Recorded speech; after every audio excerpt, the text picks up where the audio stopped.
Do, do, do, do, do, do, do. No matter how much I hum along to this tune, I can never get it right. It just drifts around in very odd ways.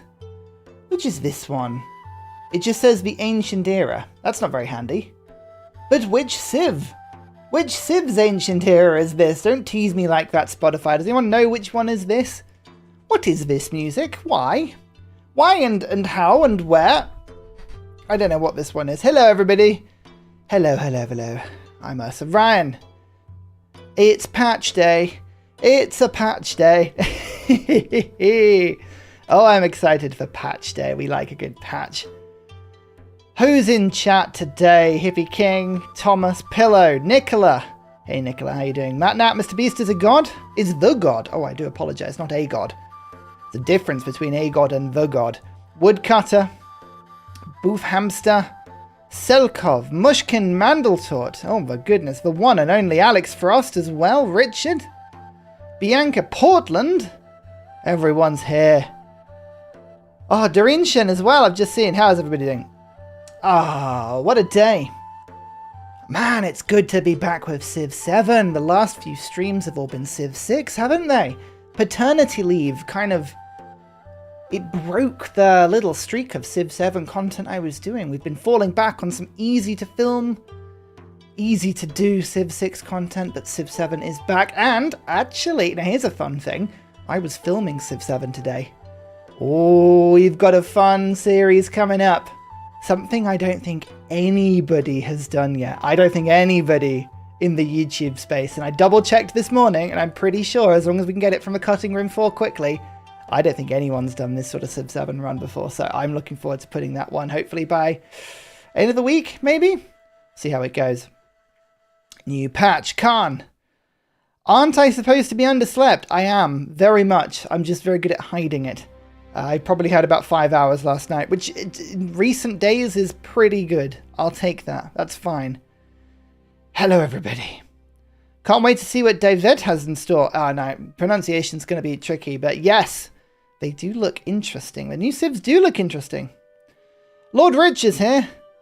Oh, my lord. It's an official stream, everyone. Lord Rich is here. Early-ish start. Early for you is a concept that I can't quite get my head around. Anyone think stream will stop for diaper changes? Well, two useful things for that one. Firstly, as we are proper English-speaking brethren here, it's actually a nappy, not a diaper. A nappy. And secondly, luckily, Sleepy, my wife, wonderful mum, is on call this evening. So is very much, very lovingly taking me away from nappy duty. So I cannot complain. Keeping Roman Holiday busy, that's the plan. Ursa Minor doing very well. Ursa Minor is what I would consider to be a ravenous pit. A supermassive black hole. A void between this realm and the next. No matter what sustenance and food we give Ursa Minor, more is required. It is frightening and wonderful at the same time. They're very healthy, very ravenous. Very good at making us know that they're so hungry. So yeah, that's it's not a bad problem to have. They're doing very well. Was that the Nubia theme? Oh, it didn't actually have the name on it. It could have been the Nubia theme, probably. Sleepy's holding the baby. Yeah, absolutely true. As for the poll, the lead of it would win, would be whichever Ursa was playing as. But what if I had all of them? What if all of them were being played by me? Who was winning the poll? Oh my lord, Genghis Khan and One Shooty Boy are tied at 42%. What is this? Poor Benjamin Khan. What's wrong with Benjamin Khan? Oh, hang on. I feel like... Hang on. Reddit. Civ 6. Draw. Badly. Benjamin Khan. I feel like this meme that I created... Like, enough people don't know about this. It's been that long. Let's see if I can find it. Oh, yes, here we go. Found it. Look, it's Benjamin Khan. Do you not remember this?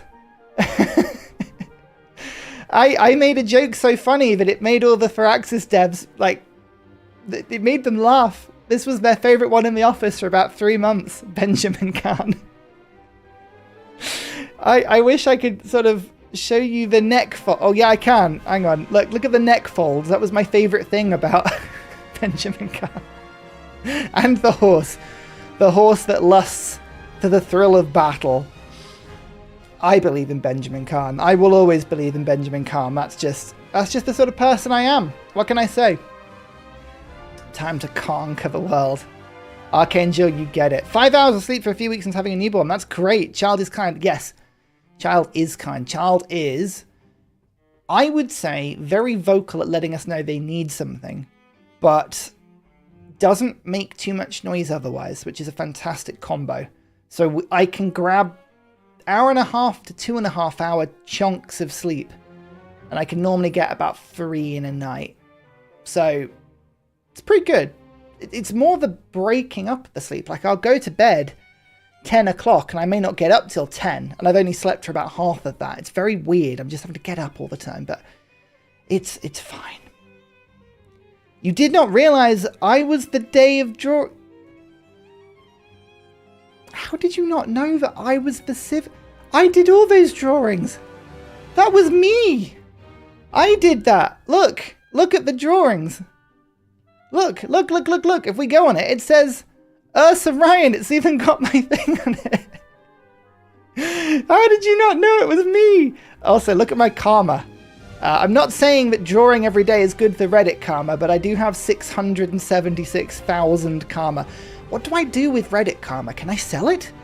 Is it a resource that I can sell or monetize? What's the Reddit karma to US dollar exchange rate? Does anyone know? What can I do with it? How much Reddit karma do I need to trade for the Reddit salt and pepper shakers? These are the sort of things I need to know. I don't know. Not an observant person, but now you are, Earthcoin. Don't worry. It's fine. If we make it far enough into the game we can fight with guns, you can say that we were Khanans.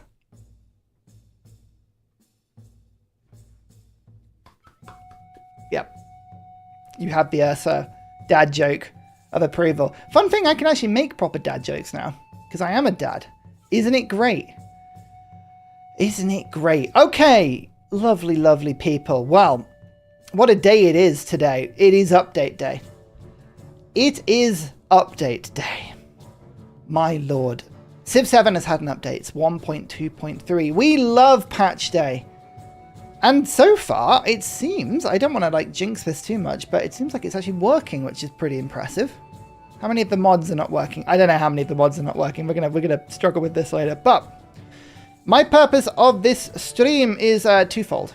Lovely audience. We're going to be doing two things today. We're going to firstly go through all of the updates, have a look through the changelog, have a look through the Right to Rule collection, and make sure that we are up to date with everything that's going on. And then the second part of the stream, we shall be diving into whatever content we feel needs to be picked apart, explored with more detail than others, which probably means we're going to be playing Genghis, but we'll see. We'll see how it goes. At least being self-employed, you can set your own go bed and get up schedule. I dread to think how you'd be if you had to do office hours. Yeah, tough. Working from home is both really good and really bad with the child. It's really good because you can set your own times. It's really bad because you can never escape it. And you try and work and then you can hear them crying and you're like, oh no, I better go and help. Reddit karma translates well into exposure bucks. It is true that. I think that got me to Baltimore, I'll be honest. Which is pretty good. Hey, Dr. Richard, how you doing? Papa Ursa. Oh, weird. When my kid was born, my dad joke genre never kicked in for some reason. Whoa. I'd get your dad gland checked out.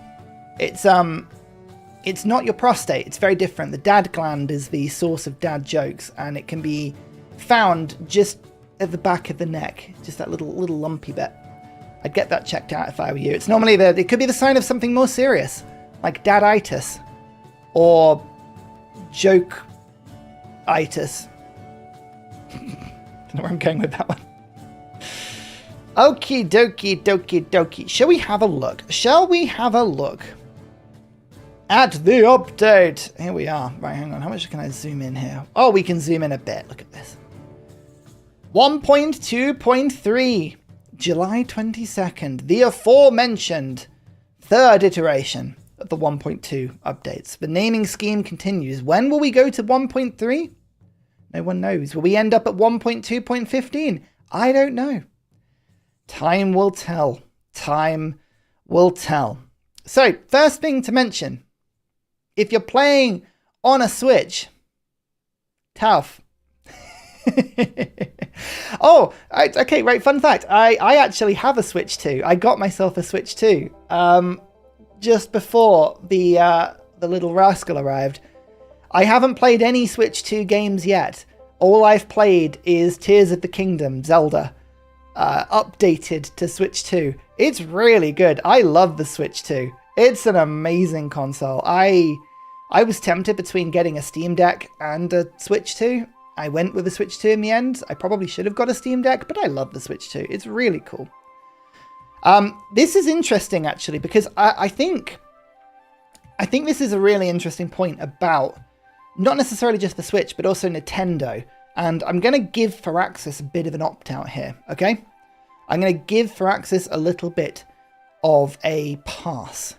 Because I know that Firaxis gets into a little bit of stick, a little bit of hot steam with the fact that not every console receives every update. And this Switch especially lags behind.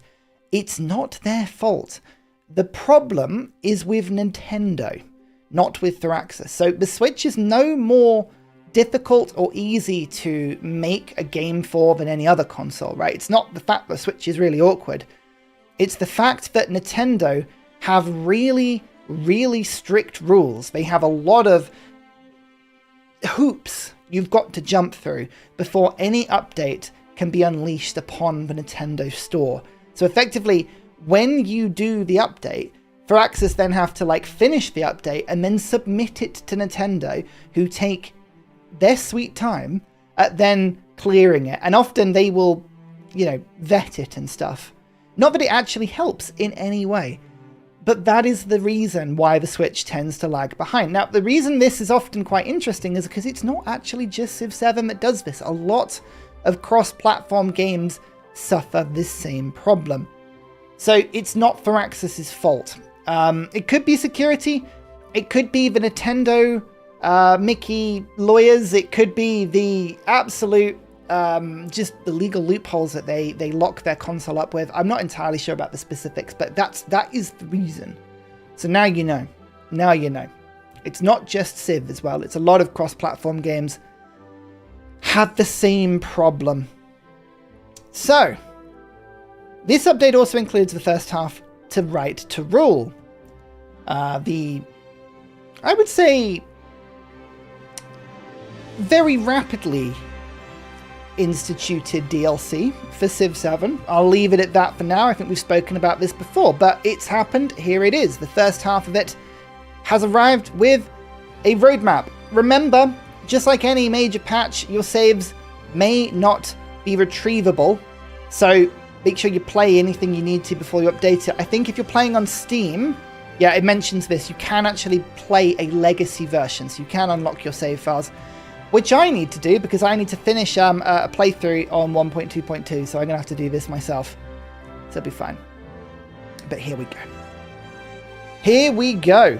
Is this just commentary, or will we be playing something after that? We're going to go through all of the patch together, and then I will be playing new content after that point. Yes, so it's fine. Will you be renaming Ursa Minor? My vote is Petra. Depends how much I can monetize that decision. I guess that's the thing. If I can monetize Ursa Minor's name. Oh my goodness, maybe we can do it like a football shirt. Maybe we can have a brand sponsor. Who wants to sponsor Ursa Minor's name for the next year? We'll have a year's contract. I'll put the price at, what should we say, $25,000 for a year? And then I'll make sure that Ursa Minor has your name on every t-shirt they wear, just like a football shirt. It'll be great. It'll be fantastic. Right. So this is the main thing. This is the main bit. The age countdown and the age transition impact. So what they have done is that on age transition, there is now a continuity option Previously, it was called regroup. What does regroup mean? Regroup means at the end of an age, all of your units go whoop, they disappear from wherever they are on the map. They are allocated to commanders and to settlement centers. They are upgraded and the age transitions. If you're going from antiquity to exploration, a lot of those units disappear. Siege units disappear. Naval units disappear. When you go from exploration to modern, I still believe siege ones disappear. I might be wrong on that. But everything is just reshuffled. So you can be in the middle of an attack. You can be at the enemy gates, and then the age will just end, and bam, they're gone. You are home. That is called regroup. Now, siege stays for modern. There we go. I could not remember that one. Thank you. I know they disappear for exploration. Now, regroup was actually sold. It was sold as the proper option, okay? When I spoke to the developers about regroup, we had a lot of concerns as content creators when we first chatted to developers about this. And it was actually defended. The idea being is that they wanted Civ and the age transition to mean something. They wanted it to be something so brutal you had to plan for it.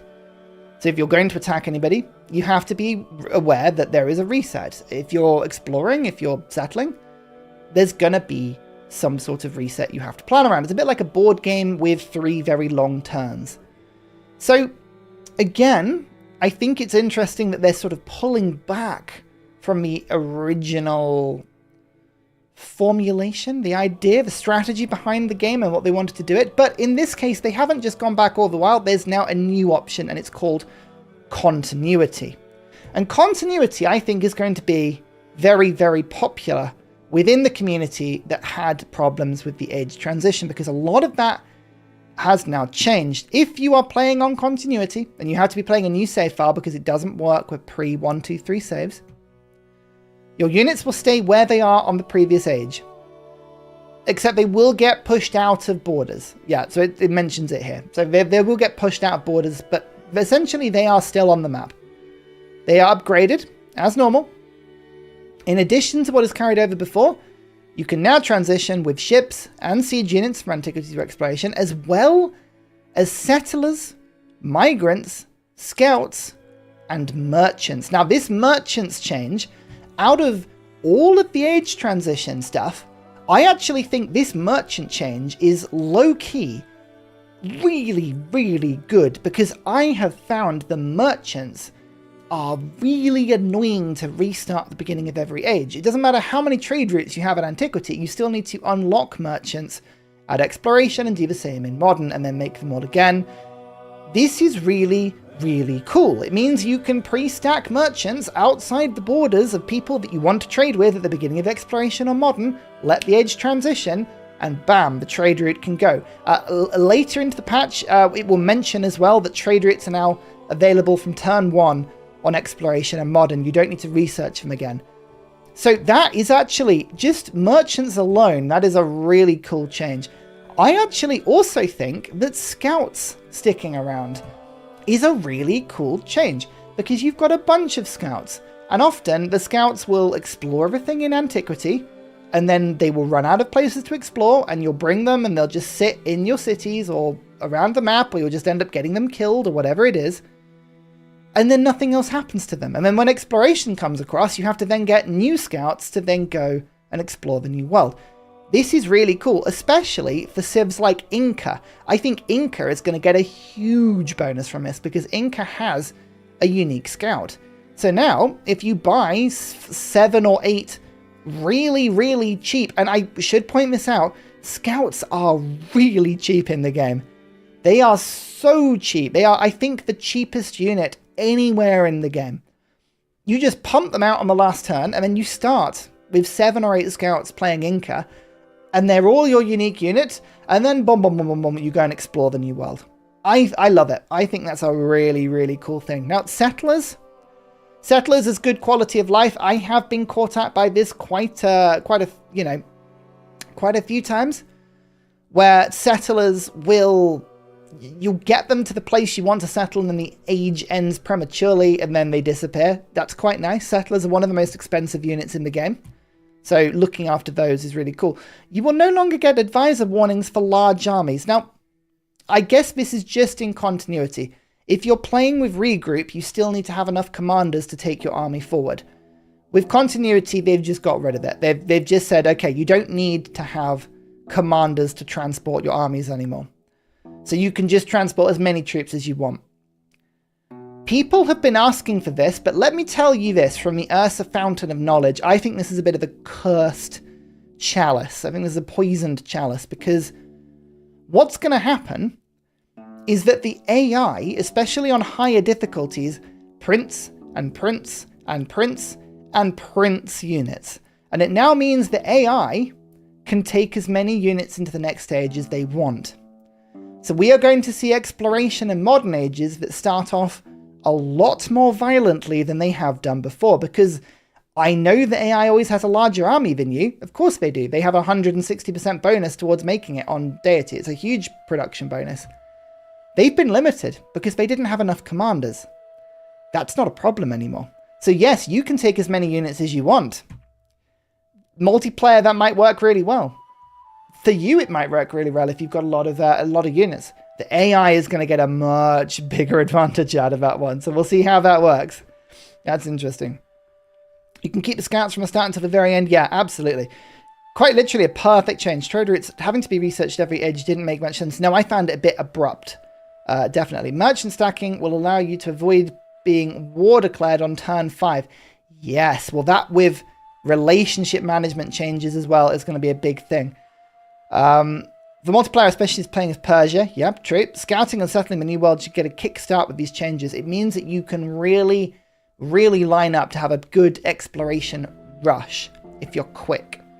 At least merchants can produce trade routes immediately to help relations. Yeah, exactly.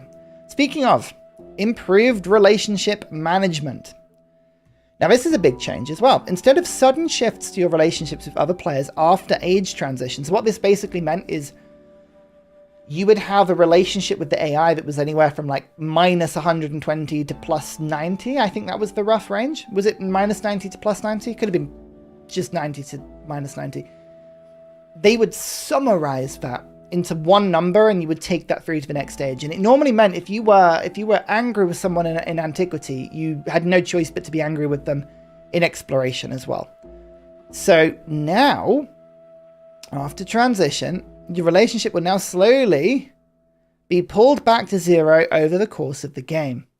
So the further away you are from 0, the faster your relationship will decay or improve. This should feel like a much more natural change to your relationships over time and encourage you to push some endeavors here and there to maintain positive relationships too. So basically, if you're friends with people, that friendship will decay slowly. If you're angry with somebody, that will decay as well. This means it will be much easier to make up with people that hate you, and it will be much harder to maintain alliances.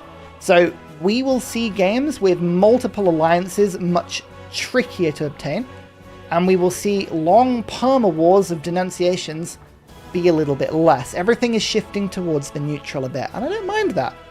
I want to play with this. I reserve judgment on this to kind of like see how this feels. But it seems like a pretty decent change to me. I'm quietly confident. It's such a pain to become friendly. Yeah, it is. That's why merchants are so useful. Relationship is a lot like Civ 5 city-states. Yes. Yes, it is. In that there was a point that you had where if you gave city-states gold in Civ 5, you would improve your relationship with them, and then you would lose like 1 a turn. Or 2 a turn if they were hostile, or half a turn if you were playing as Greece and Alexander the Great. So yeah, it's absolutely that. That's right. I'm just happy the Grand Bazaar, because Ottomans are coming soon. Yeah, well, maybe that means Ottomans are going to come soon? Maybe. All of this sounds good on paper, but I'm worried about balance. Well, time will tell. Time will tell with balance. It's only fitting for Genghis Khan to be a leader. 7's player count was depopulated and devastated.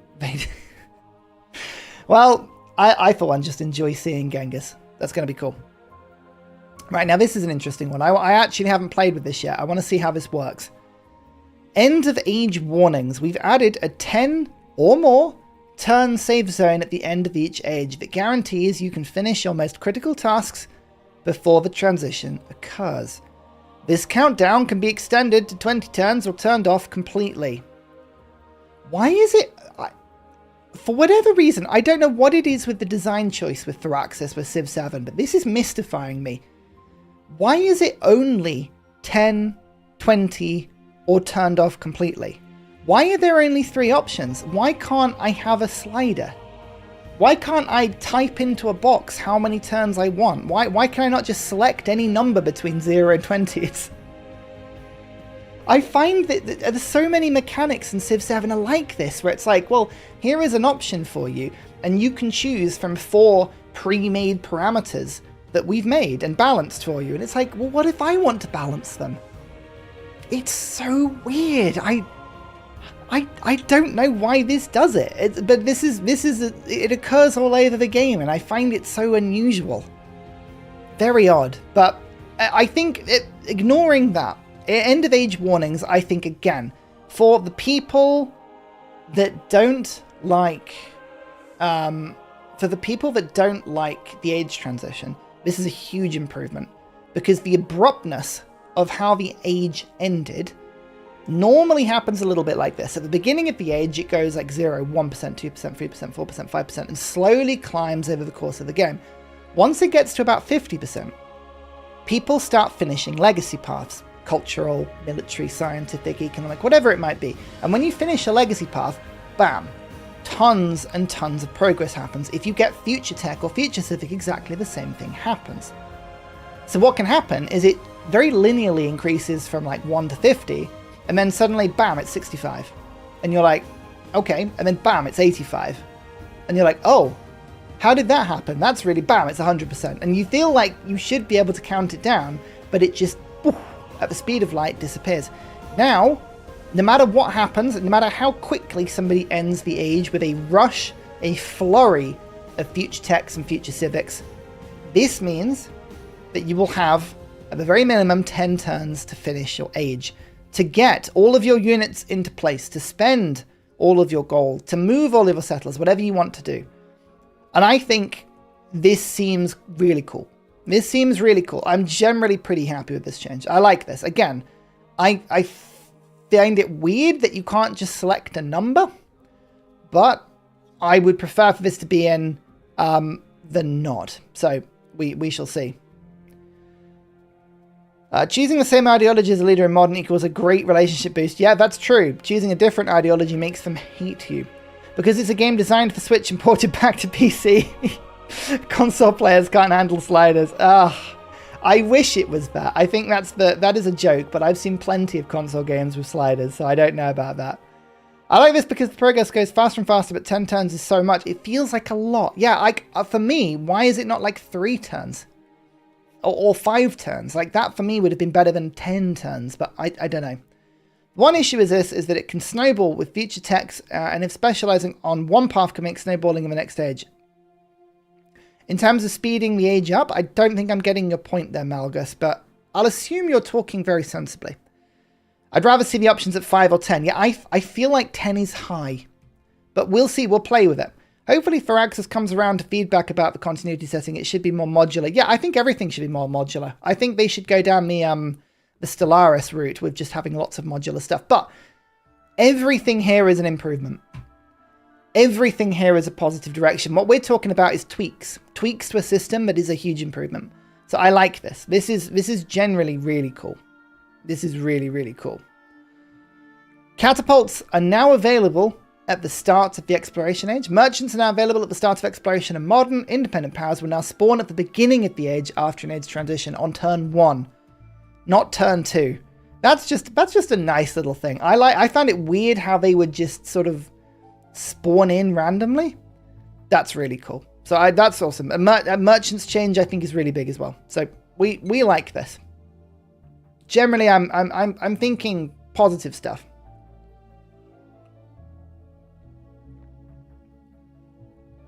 If you read Future Tech, it gives you a boost to your tech tree in the next stage, and if you can get that 5% science tree, who knows what you can do? I see what you mean.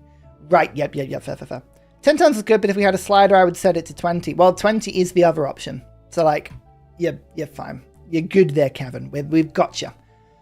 Auto-explore. Now, this, oh my lord, is the promised child of Civ 7. Why we did not have auto-explore in Civ 7 on release, I don't know. Because, right? We're going to talk about the auto-explore with scouts and how difficult it is to do with scouts and the exploration. But I would like to just point this out, okay? Alright? I'm not claiming credit.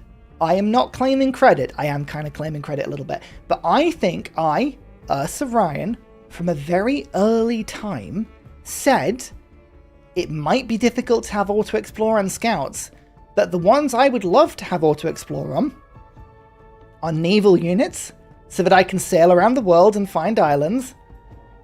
Yeah? And horse units. That would be really cool if I could use light cavalry and then go and explore around the map. Now, actually, they have implemented half of that. They have given auto-explore to naval units. Now, you can press auto-explore on tier 2 and tier 3 naval units in exploration, and pretty much all naval units in modern apart from a submarine. And they will now go and explore the map. It's the most useful aspect of Civ 5 and Civ 6, as I know, with ships. You just make a couple, press auto-explore, and hey presto, all the islands are discovered after a few turns. It's really good. Why this wasn't implemented from the beginning of the game, I don't know. But I'm glad that it's here. Okay, this is... And I don't know why they didn't just give this to scouts from the beginning. It's really odd. But anyway... Scout units work a bit differently in Civ 7 and 6, which is why we wanted players to have the opportunity to play with the Scout's new abilities instead of adding in auto-explore right away. I like the fact they're now phrasing it as a deliberate choice. I don't think that was a deliberate choice at all. I think they got themselves very flustered about the complexities of introducing it. Have you ever had one of those situations, chat, where you make a problem more complicated from yourself than it needs to be? I feel like this was one of those things where somebody was like, hey, the problem is more complicated than you think it is. Let's really think about it. And everyone got so into trying to solve it that they realized there was actually quite an easy answer all the way. But there we go.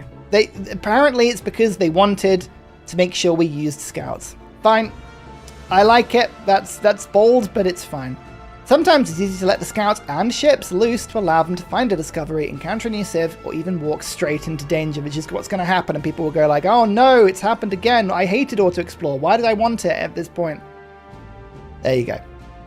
Units will seek to maximize revealed tiles on a move. If they can't reveal any tiles within a single move, they'll try to explore unexplored areas closest to one of your existing settlements, so they will actually hark back to your settlements, which is interesting. The unit will stop auto-exploring if there is a discovery within 2 turns of movement range. Really good, so if it's found a goodie hut, that's fantastic. Or if they move into the zone of control of an enemy unit, which just means your scout's about to die. So, scouts will now effectively move, explore, and they will do it in such a way that they maximize doing this every turn. We will see whether or not it works. Hopefully it will, but I'm glad it's into the game. Oh, hey Pravis, how you doing? The fact that it doesn't do ocean tiles do damage made it hard to program auto-explore. Yeah, that's why they didn't do tier 1 in exploration. They've said it here, excluding the cog, which we didn't want to sink from ocean damage pre-shipbuilding. Now, I actually don't mind that. The whole point of exploration is finding the new land yourself, so making you do that bit is fine. I don't mind that at all. I assume they didn't add auto-explore because the AI wouldn't know the optimal time to use the survey ability. Yeah, that's what they were talking about before it was implemented. I think that they got themselves very much into their own hole of complexity that they didn't need to be in. They mountained this molehill when they could have just put Scout and just don't use Explore and have a really simple auto-explore and then say, we'll do it better later. They could have easily done that. I mean, they've just done it with naval units, so I don't know, but still. Auto-explore is disabled if you cross a river at the moment or the sea. Ah. Okay, well, I don't think that's deliberate. That's probably going to be a thing. We'll have to go to that one. Hey, Destruction Kitty, how you doing? They said they had a workshop with the players back in April to explore how to implement auto-explore. Yeah, that was on their Discord. If you go to the Civilization official Discord, they have announcements and they have sort of votes that they often put in, asking questions about where you want to see the game go. And auto-explore was definitely one of those choices, which was interesting. Fatherhood treating you okay? Oh, it's wonderful. It's terrifying and knackering, but it's wonderful. Am I getting any sleep? I am. I was saying this earlier. The actual quantity of sleep isn't too bad. I'm on somewhere between about 5 and 6 hours a day at the moment, which is actually not that bad. I can function on that. That's pretty good. That's within caffeine levels of being pretty efficient. The weirdest thing is, you'll know, Pravis, is it's the disruption. It's the fact that even if I get 6 hours of sleep, no more of it is ever going to come in a segment bigger than 2 hours. You have a little bit of sleep, and then you have to get up and then do something for an hour or so, and then you go back to sleep. So I can be in bed from like 10 in the evening until 10 in the morning. So I'm actually resting for 12 hours of the days, but I only get 5 or 6 hours sleep because it's just so broken. That's the weird thing. It's making days feel very long and time very short simultaneously. It's the best way I can describe it. But yeah, no, fatherhood's great. Ursa Minor, as we have christened them, is doing very, very well. Voraciously hungry, but good. Why are they excluding submarines in modern? I think it's because submarines have like a whole other way of doing combat. They're trying to keep them as separate units. But there we go. So the new unique commander. So this is when you play Shongshak. And it's her sister, Shongni, who has her own model. One of the few unique units in the game to have their own models. Hashtag Justice for Great Britain. Where's our unique battleship? I don't know. She features a unique model, a custom promotion tree, and full gameplay functionality. She is granted automatically in the first age, alongside the first military unit produced by a Shongshak player, including advanced starts, very good, and she persists across ages. As part of this change, Shongshak no longer grants 3 promotions to her first commander.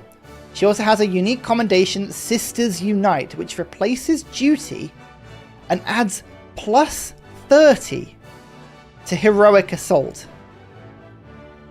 Now I need to see this in play. We need to see, because these promotions are interesting, okay? Plus 5 combat strength for units in tropical terrain. Plus 5 combat strength for units in friendly territory. Plus 3 combat strength for land units when the commander is adjacent to at least 2 enemies. So already we're like up at plus 8 or plus 13 levels here. Plus 5 combat strength with coordinated attack and focus fire. Plus 5 combat strength against fortified cities within the command radius. Plus 15 combat strength for this commander when defending. I mean, this is really powerful. She's going to be an absolute juggernaut. Because the thing is that this is just one tree. This is just one tree of the promotions. Well, we'll have a look at this in a little bit. I think there was a picture of her unique tree. No, somewhere else. But she can still go down the regular assault or defensive trees. And she can still get the regular commendations. So this is very powerful. This is very powerful. So yeah, we'll see how this goes. I'm looking forward to seeing it. I honestly think this is going to be really, really cool. I like asymmetric warfare, and if Shongshak is all about having one insane general and then not having many benefits otherwise, I'm all for that. I think that could be really interesting. And 20% science in formal war. Yeah, Malgus, that's absolutely right. Very good domination leader at all. The balancing factor is you only get 1. Yeah, precisely. So it's going to be interesting. And anyway, here is now the full diary. We've spoken about countdown options. We've spoken about the unique general. Advisor warnings have been improved. Now, advisor warnings, I will be honest, I don't really use that often, but I know they annoy a lot of people. Suffering war weariness no longer triggers when your opponent is suffering war weariness. Yeah, that was just round the wrong way. Because if you gave war weariness to your opponent, it would warn you about war weariness for yourself. So that's a fix. That's just a straight fix. Nuclear weapon available will no longer appear when the player has a weapon of mass destruction and a bomber already built. Again, the only problem with that is it needs to be clearer how many nukes you've got. You can see it within the bomber itself, but it needs to be slightly clearer is all I would say. Several warnings no longer occur if you have more than 75% of the way through an age, including surplus influence, oversettlement cap, and overflowing treasury. This is interesting. It's now no longer warning you at the end of the age rather than at the beginning. I would have thought that was the other way round. You want to be warned that you're not using your gold just before the age finishes, surely? Is that not how that works? I don't know. At the end of the age is when you want to be spending it, so that's when I do want to be warned. I don't know. I feel like that's the other way round, but perhaps I'm just missing something here. Age transitions we have spoken about. Legacy points have now been fixed so that when you change deck from custom to preset in the advanced menu, they correctly spend. Very niche. But if you use the presets, that works well. And Prussia's road now is slightly fixed, which this has been buggy from the beginning of the game, so I hope they really does fix that at some point. That'd be really cool. The Effective Preservation Society's social policy can no longer be stacked by repeatedly slotting in and out of the player's government. Oh, I didn't know what that was. Was this one I missed? What is this bug? Preservation Society's Civ 7. What did this do? 3 science from displayed great works. Oh, man. Oh, that looks like such a fun bug. Oh, I'm annoyed I didn't see that one. Ah. So this was, yeah, a lot of social policies can be stacked like that, just putting in and out, in and out, in and out, in and out, and it does work. Yeah, we shall see. Their thinking is probably that you're more likely to fill those requirements later in the age. Yeah, possibly. Yeah, no, that's true. They just need to up the cap, I guess, at that point. I don't know. In the beginning, you can get more from warning because you use the resources faster. Yeah, I guess. Hope you're doing well. I'm starting at the beginning now to hear your thoughts. Congratulations, beginning is the best place to start. Hello, WrestleJoy. From the future. Don't the gold and others transfer through the age transition? Yes, but not much. It's capped way lower than you think it is. So you do lose a lot, which is why I was thinking you needed to spend it. Improved relationship management with other leaders. This is just drawing it back towards 0. Ocean resources are no longer highlighted when using America's Prospector unit. I guess. Why can't the Prospector use it on ocean resource? Weird fix, but fine. Call out adjacency bonus is now +1 culture from adjacent farms. What was that before? I don't know what that was for before. So this was their unique thing. +1 culture from adjacent farms. Oh, it's already been updated. What was it before? Anyone know what that was before it was +1 culture from adjacent farms? Was it just +1 production or +1 food? I don't know. Weird. I can no longer mine for fish. Ah, I see. Oh, they nerfed it. Oh, I didn't think it was that good. Was it 2? Oh, that's weird. Right, now this is a huge change. This was buried in the patch notes. Oh, farms gain +1 culture. Oh, I see. Right, so it's kind of like, it's just sort of mixed around a bit. Oh, I see. Fair enough, fair enough, fair enough. This is a huge change, and they've slipped this one in. But this is bigger than you think it is. Buildings now retain their full base yields and maintenance costs on age transition. They will still lose adjacencies and special effects. So what was happening before is if you had a building that became obsolete, like a library, barracks, bath, garden, something like that, when you transition through the age, the yield of that building would be capped at like +2. It was really quite small. You'd lose all of the specialist yields, you'd lose all of the adjacencies, and you'd still have to pay full yield and maintenance costs. So when you transition from one age to another, your yields will collapse and your gold and happiness will tank because you've got all of these buildings that need to be paid for still. So now what they're saying is that they actually retain their full base yields. Now, what this means is that if a library was giving you +3 rather than +2 as its base yield, it will have +3 rather than +2. This is actually bigger on end of age buildings like the amphitheater, for instance, would see more of a benefit here. It means that you get more yields for the cost, so they don't disappear as quickly, but they still lose adjacencies and special effects. And because they have no adjacencies, specialists will stop working. It means that the yields will fall away slightly less at the end of an age. You will have more science and culture and food and production that you had before. You will still have full happiness and gold costs, so that won't change. But interesting one. I think it means that the age transition will hurt a little bit less. Again, I think this is one of those things that will help you a bit, but the secret thing here... New donation from Papadude325. It wouldn't really be a stream, would it, without an interruption by and repetition of the name Papadude? So though I can't stay because of professor duties, I knew you needed to hear Papadude read by a computer voice. I did. Have a good stream. Thank you very much, Hey Papadude. chat. Peace out, Papadude. How long can you make those messages? That felt like a long message. Got your money's worth there. Thanks very much, Papadude. Good to see you. Enjoy your professoring.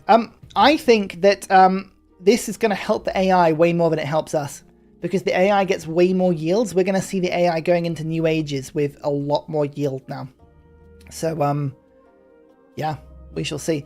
Leaders from the crossroads of the world and Right to Rule DLC will now have their full Legends challenges. Okay, so you can actually level these up better now.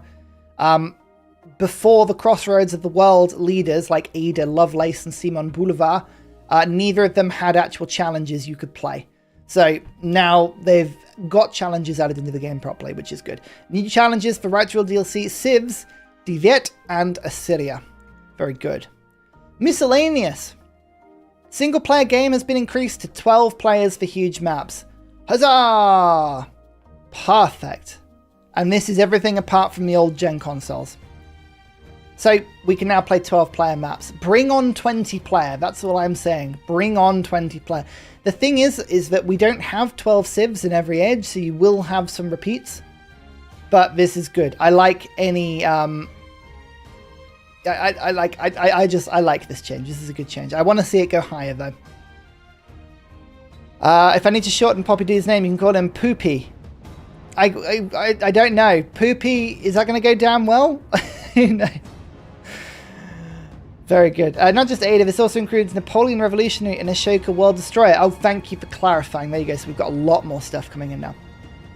This is a huge change as well. This is a huge balance change. Future Tech and Civics no longer grant wildcard attribute points. New donation from Uncivil Engineer 3. First he nerfs Hub Towns, now has nerfed Future Tech and Civic. Who is going to stop Ursa Ryan's destruction of Civilization 7? Who, I ask? Look, it wasn't all my fault, okay? It's just that it was very abusable. It's not all my fault. Okay? I am not responsible for ruining Civ 7. I am here as your friendly neighborhood Ursa. Just playing the game, giving my comments. That's all it is. Thank you, Uncivil Engineer. That's very kind of you. Oh, good to see you on stream. Yeah, so what used to happen is every time you got Future Tech or Civic, you got a wildcard attribute point, and that meant that no matter what tactic you were playing, be it scientific, cultural, expansion, or domination, you could take those wildcard attribute points and go more on whatever your best stat was. And it meant that you could go into the repeatables very hard. You could have 10 copies of the scientific repeatable, or the diplomatic repeatable, or whatever it is. And this was causing breakable yields. Now, they give a random attribute point instead, so you have a 1 in 6 chance of getting something you wanted. It's still powerful, but you can't abuse it as much anymore. I wonder, is it going to stay consistent? If we reload the game, will we get a different point? I don't know, but we shall see. The Jaguar Slayer and the Incan Scouts now have the Pet the Dog ability. Thank goodness Firaxis has been doing the proper work. Yes. 10 out of 10 patch. Well done. There you go. That's what we needed. That's all we needed. Heroic Assault Commander ability can no longer target civilian units when a civilian unit is in the command radius during gameplay. I have never used this. I'm going to have to really use this. I do need to really use this, but yeah, I have not done that yet. We'll see. Commander Attack. Duty ability Heroic Assault is no longer able to target enemy units inside a walled tile. Again, I feel like I just missed out on this, but yeah, we shall see. See how this goes. Added the advanced option setting for AI settlements receiving 3 walls when they complete an age-specific wall tech. Oh, I see. So before they were giving 3 walls to people anyway. And now you can turn that off. So we already had one option for that. This must be a tech-based one. Well, we'll see this, but like that's interesting. We shall see. How can we get in a 4-man team 4 points at the bottom of Diplo Tree by the start of exploration? I know. We're going to have to just do it. Other than Pet the Dog ability, it's just that's the only important one. It's the only important one. There you go. One limited before, so now you can't do it at all. There you go. You get it. You get it, Nicola. Recommended civs now appear properly as age unlocks when viewing the leaders in the choose leader menu. Great. The delete button is no longer missing when attempting to delete the Sepoy unit. That's really niche, but sure. Address a reported issue when the incorrect number of AI players will be displayed when hosting a multiplayer lobby on a small, tiny map. Cool. I think there are some other like UI changes just looking through this. The amount of yield needed for researching or producing items is now visible to the player. Oh, that's cool. Policy screen now remembers the last screen viewed. Brilliant. Turns remaining for quests now show next to the title for cleaner visibility. Great. Age progress tab now remembers which legacy path you were on before it closes. Again, just little things, but this is really cool. Proper items now display on the production menu of the town of Fort Town. It was showing everything, and I wasn't entirely sure why. I thought it was a mod problem, but it turns out it was a game problem. Confucius's portrait no longer appears when viewing the lead targets of the Independent and Site Raid project. I love the fact that he just used to sort of pop up. That's really cool. Do I think Ibn Battuta will be OP due to the wildcard points in the extra scout site? Is there extra scout site? Have I missed that? What do you mean extra scout site? I haven't seen a change adding scout site. Don't know.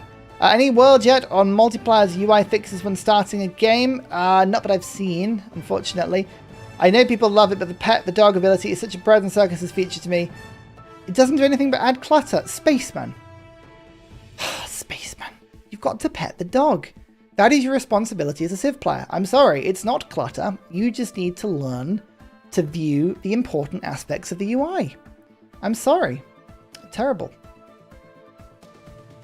Yeah, he's already got extra... Oh, but he's already got that. Like, I don't understand the point. Is he going to... Now that we have Auto-Explore, are scouts better with him? It'll be the same, just they see a bit further. I don't think that's going to make too much of a difference. But yeah, I mean, his ability with extra sight is really cool. I like that ability. Research queue is now cancelled when a player selects any civic or tech available for research.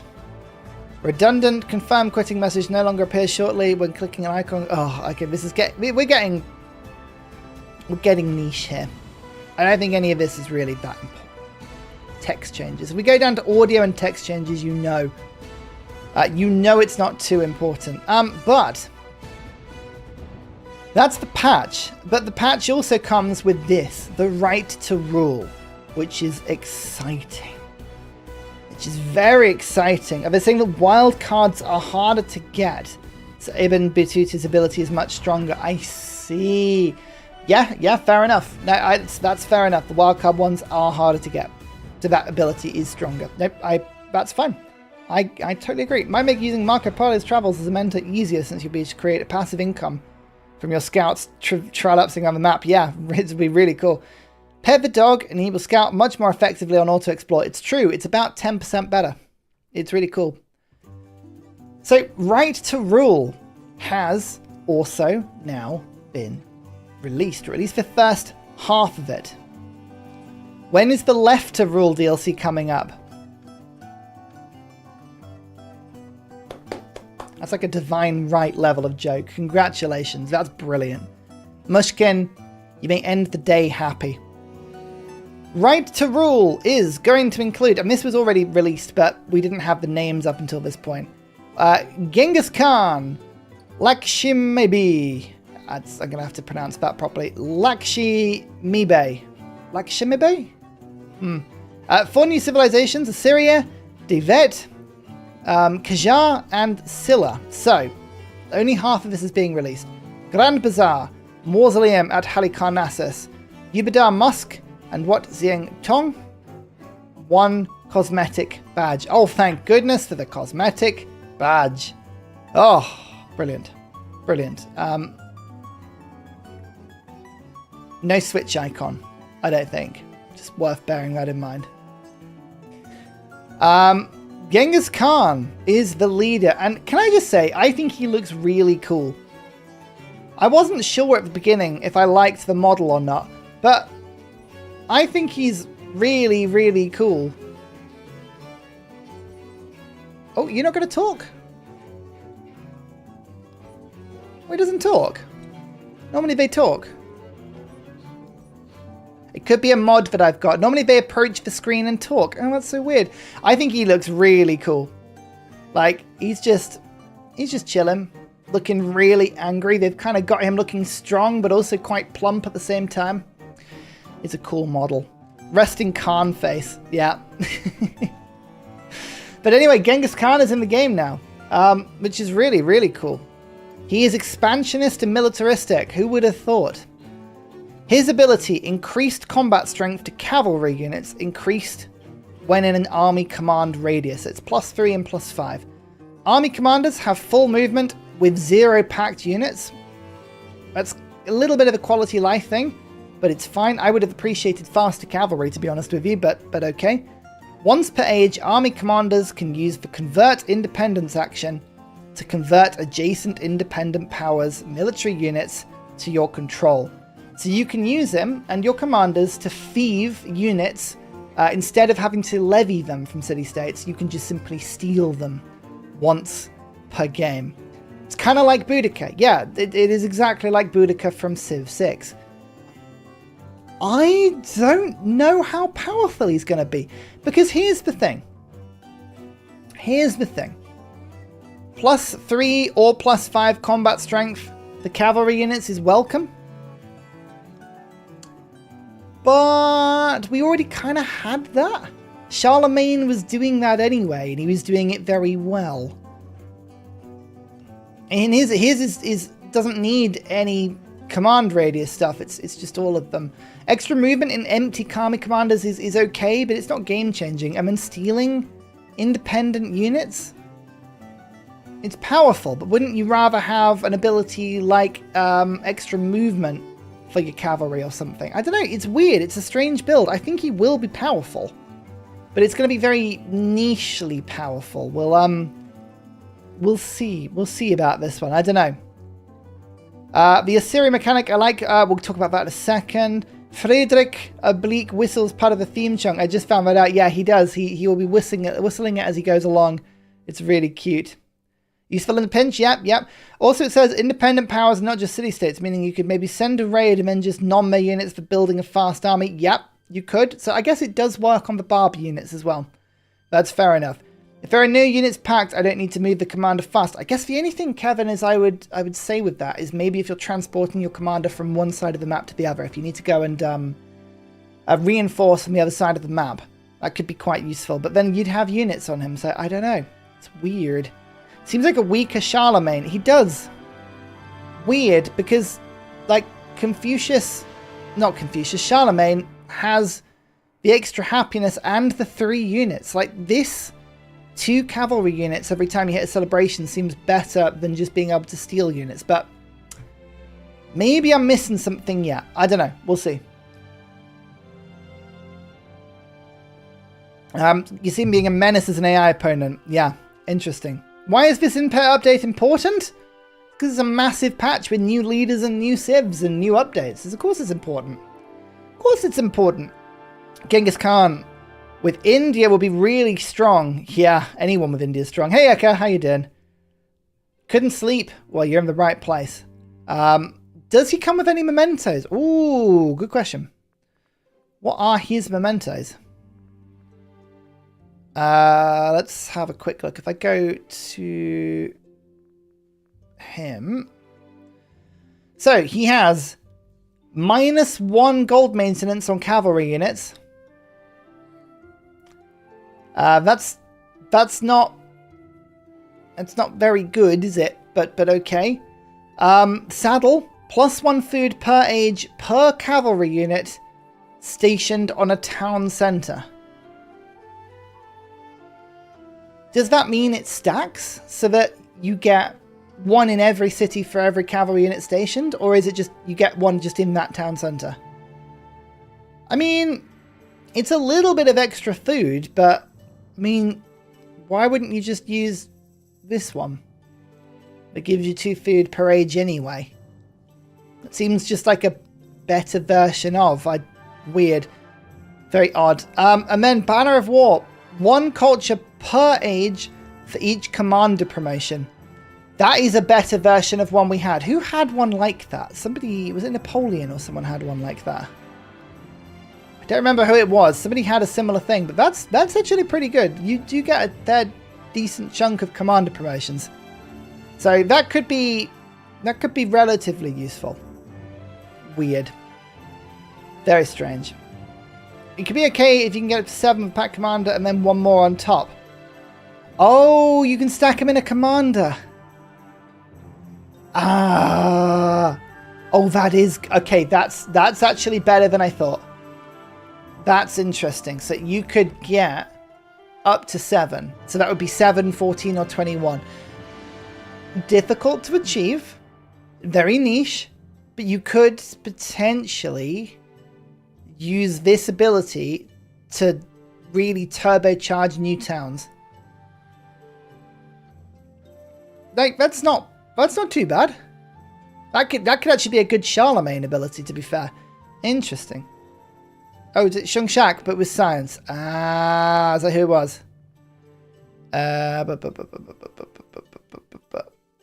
+1 science for every command level. I mean, it's not per age. So actually, his is better. That's per age. So that is better. Interesting. Very interesting. Is 7 food really going to change a city? Not a city, but potentially a town. Potentially a town. It could get it going very quickly.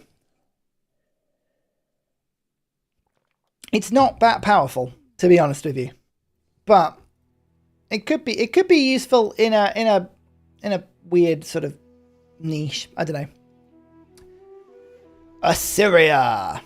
Assyria. Nestled in the Fertile Crescent, Assyria was one of the earliest states to dominate the region. From beginnings in the city of Ashur to the rise of the great Neo-Assyrian Empire, the long succession of kings would oversee the bloody conquest of Babylon, Egypt, and others, acting as a conduit for the Mesopotamian culture throughout the lands. These conquests would later spell doom for Assyria, as a Babylonian revolt ended the empire in 609 BCE. So, let's have a look at Assyria. Let's have a look at Assyria.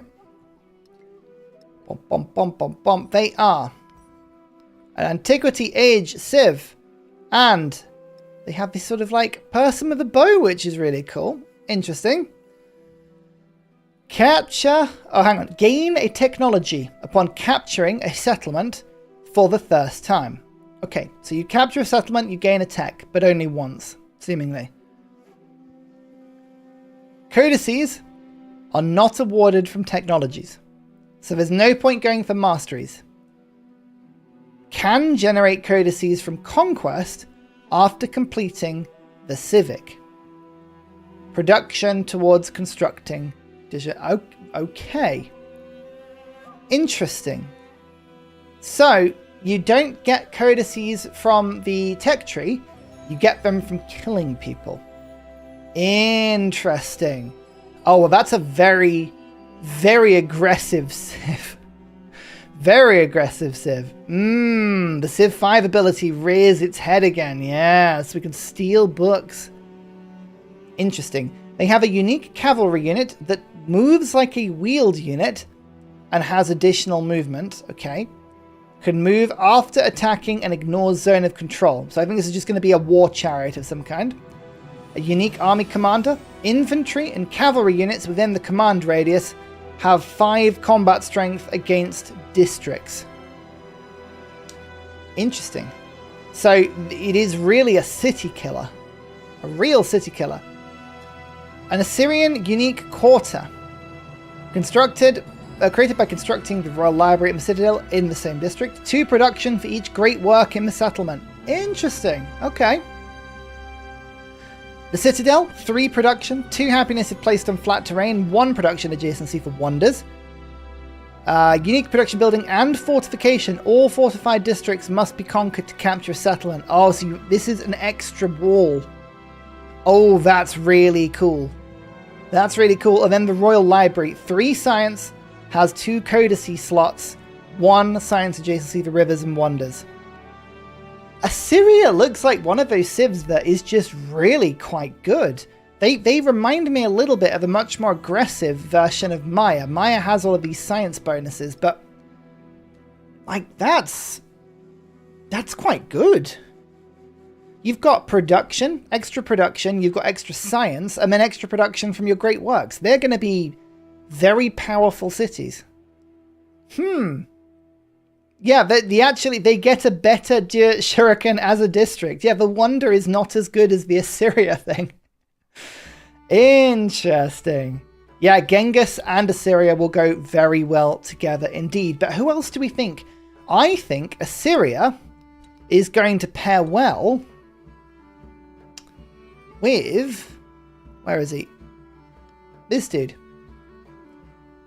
I think Friedrich would work very well as well, because he would gain 1 as well. So you'd gain 2 every time you conquered something, and you'd gain extra culture as well as the production on the great works. I actually think that suddenly, this guy has not been powerful. I have been slating this guy for ages. Have we finally got a combination that works? Does it stack? I don't know if it stacks. But if it does, that's really good. Interesting. Well, there you go. We need to have a look quickly at their civics. Because it never says. So, they have a civic tree.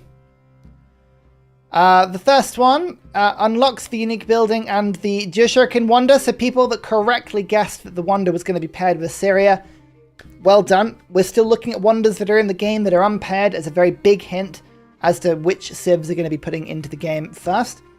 Increased culture for each technology mastery in the capital. So you don't get codices, but you do get culture in the capital for doing the technology masteries. Increased settlement limit. Okay, so that's nice +1. Combat units receive increased combat strength when defending against ranged units. So they basically have better shields on top of their heads, better helmets. Gain a codex. Oh, you just gain a codex. Okay, cool. Increased science on fortification buildings. Oh, they're like Normans. So you gain science from your walls, but also from your unique quarter as well.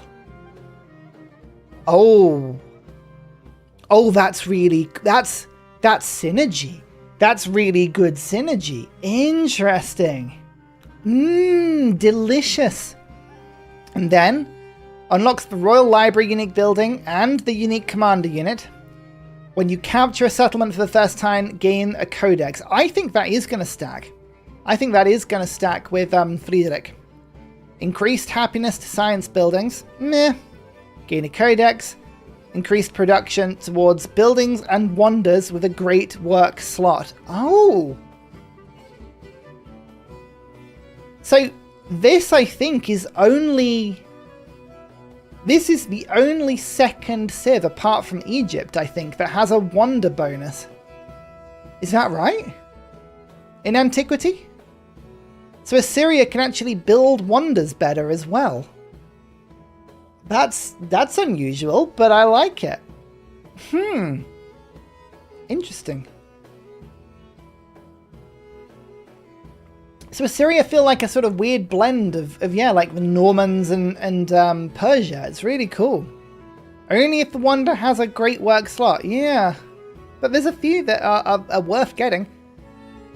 Increased settlement limit. Okay, so 2 settlement limit. They are a 2 settlement limit choice. Increased combat strength to your unique cavalry units if they are in command radius. So the cavalry units are going to get really powerful. And they'll be really good at hitting down walls. Increased science in cities not founded by you. Gains a codex. That's 3 codexes in the tree. Increased production and food in settlements not founded by you. So you've got to conquer. You just have to conquer. It's just one of those things. Interesting. And it carries over. Yeah, no, fair enough. So science and fortification. So into Norman is a really good play. Into Norman would be really good play. Increased production towards buildings and wonders with great work slots would be good for somebody like Bulgaria. Increased production and food in settlements not founded by you. I think that... Does that disappear on age transition? I don't know. We'll see. But, yeah. Mongolia is a good transition as well. Absolutely. Only no land in antiquity so far. This is one of those things that might become better later on. Yeah, fair enough. They are a better Persia. Everything is better than Persia, to be honest with you. When more civs/wonders are introduced, we're talking about them now. Like today. They were put in today. Ming or Mongolia all sound good. Yeah, no, there's some really good adjustments. But yeah, there's some. I like it. There's some really cool stuff going on here. And then we have an exploration civ as well. Dai Viet, which is Viet. Oh, so it's like Vietnam, isn't it? So Dai Viet. Vietnamese history is a dance of resistance and expansion.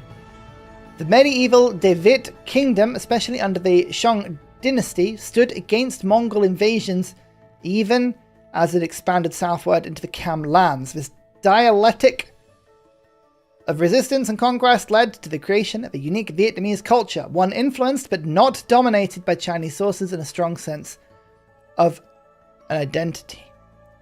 They are expansionist, they are cultural. Let's have a look at their abilities. What's their picture? Here it is. Oh, that's a cool picture. Oh, that's a cool picture.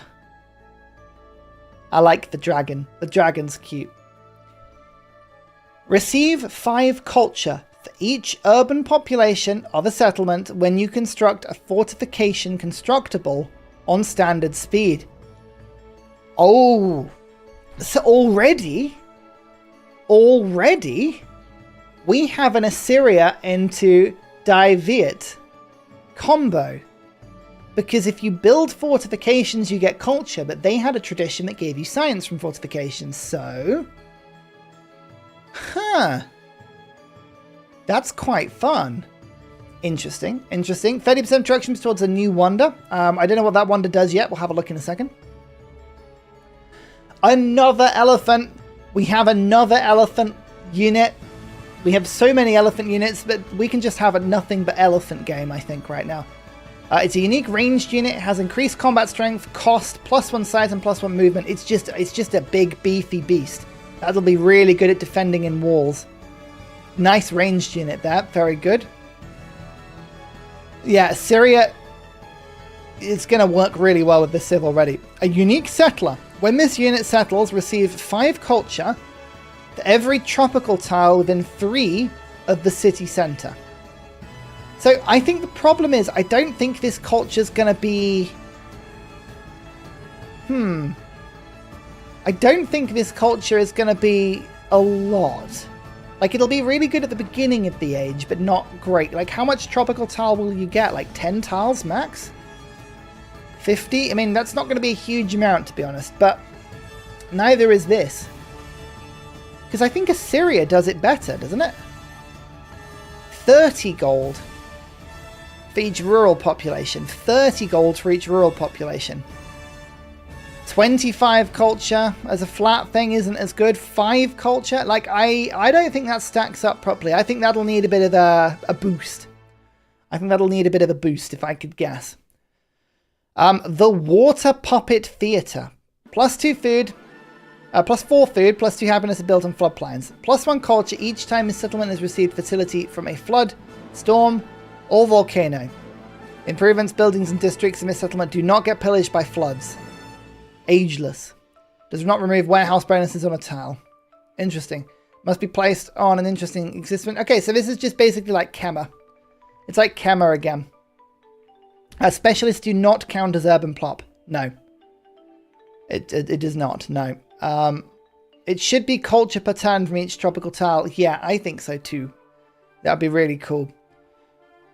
The water puppet show from Vietnam is cool to see in the real world. Oh yeah, they're really cool. Just rubbish in Civ 7. Which is urban and rural pop again. Urban population is every building. Rural pop is every improvement. And specialists are their own separate thing. Unlock Siam in the modern age. Okay, cool. That's a good route into Siam as well. Let's have a look at their traditions, because maybe the traditions will make them seem a little bit more powerful. When you... No, we've already done this. Okay, here are the civics. Combat units received increased combat strength during formal wars. The effect is increased in your territory. So that feels quite defensive. Increased production to fortifications. Again, this stacks with Assyria so well. Interesting. Increased gold on fortifications in settlements with a set number of garrisoned units.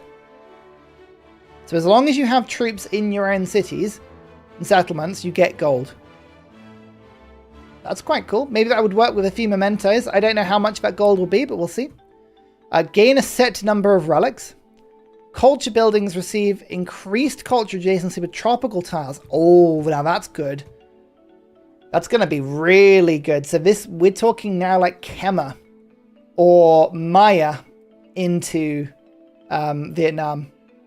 Interesting. Assyria into Mongolia into Prussia. I've never really felt the need to take Prussia though. That's the thing. Prussia just doesn't seem to be that good. Unlocks. Oh, here we go. Increased culture to all floodplains tiles. Increased culture to food buildings and increased food to culture buildings. Unlocks the water puppet theatre improvement and the wonder. That's hidden quite far back. Unlocks a tradition. Water puppet theatre improvements receive increased food in settlements with a grist mill. Okay. Interesting. Increased growth in towns is good. Increased combat strength for units defending in 45 districts located on tropical tiles. Increased settlement limit.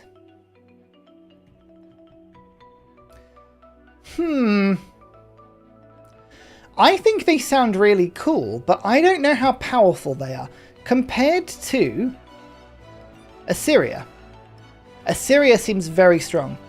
Very strong indeed. I don't know how powerful Vietnam is. That's interesting. I don't know. It feels a bit meh. Yeah, no, they do. They feel a little bit meh. What do you think? Am I missing something? I could be missing something, but I feel like they... Weird. Prussia can trade a lot while at war. Yeah, it is niche, but it is good. I just wish Prussia had a better unique unit. That's all I would like. It sounds solid, but nothing overpowered, yeah. Yeah, when you compare them to a civ like Abbasid, they don't seem very good. They're very turtly, though. The Wonder. The Wonder.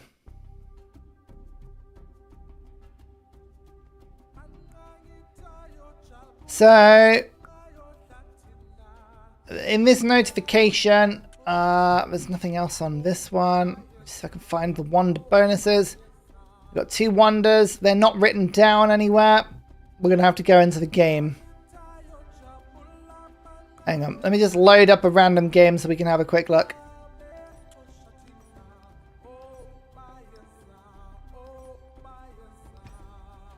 We can have a look at the wonder.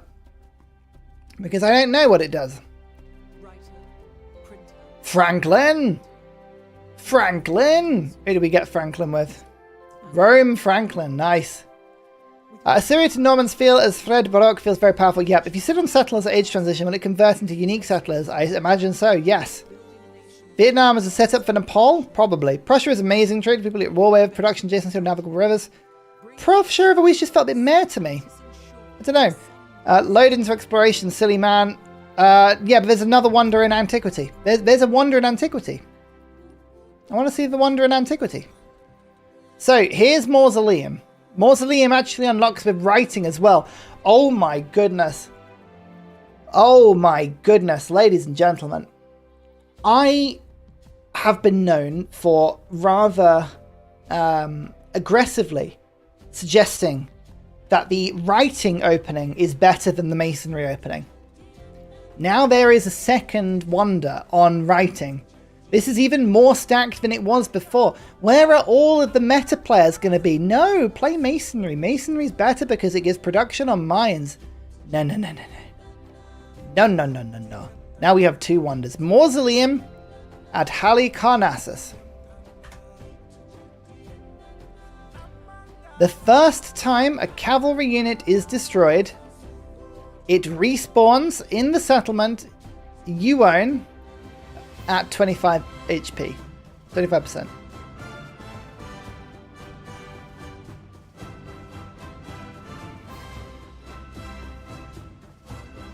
Oh, it'll be every cavalry unit, won't it? I was thinking for a second, I was like, just the first time a cavalry unit is...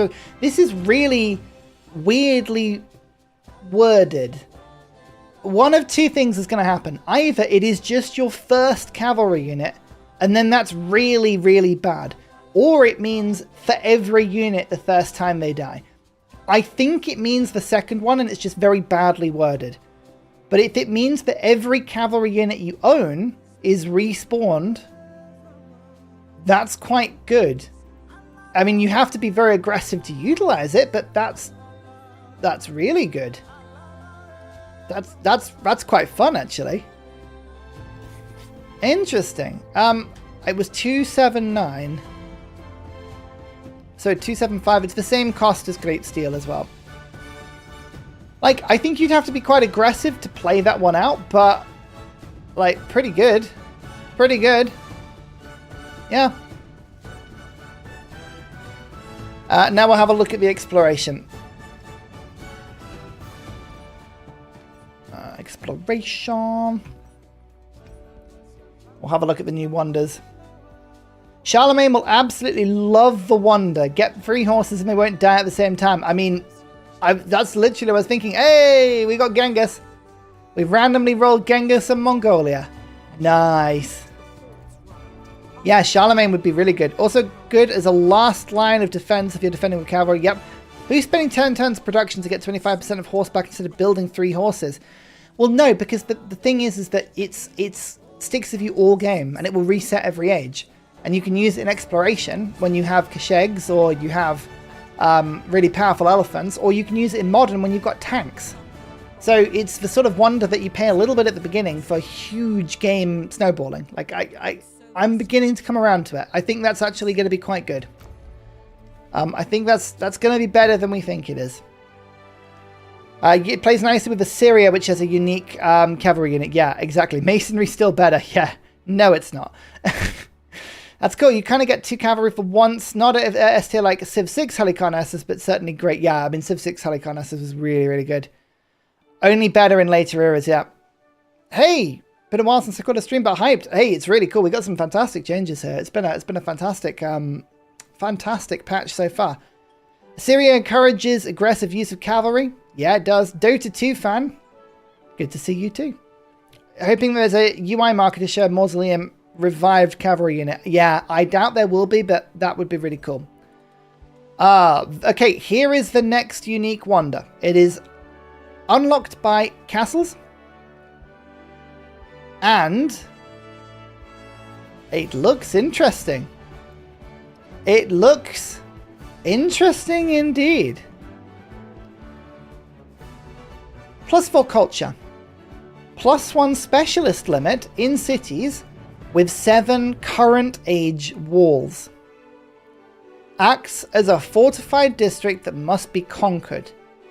must be built adjacent to medieval walls in a city with 7 medieval walls. So this is exploration. So we want to stack specialists on the same tiles over and over and over and over and over, because we want to get 40 yields. This is +1 specialist limit, which is really good for pumping in those tiles that you want to pump up. 7 medieval walls is very expensive. So to build this, that is quite a steep cost. This is 550.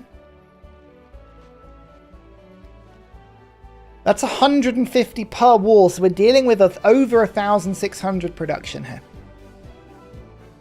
I have a fear. I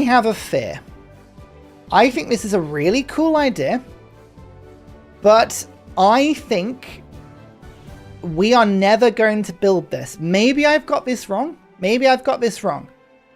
But my prediction, without having played any games with this, is that we will never get to build this wonder, because Deity AI is going to build this wonder every day of the week, because Deity AI gets walls for 3 and they spam walls. So I think they're going to be the ones that build it. Now, the reason why this is different to Angkor Wat, Perkinsty, is it's a harder threshold, but in theory, this applies to all cities.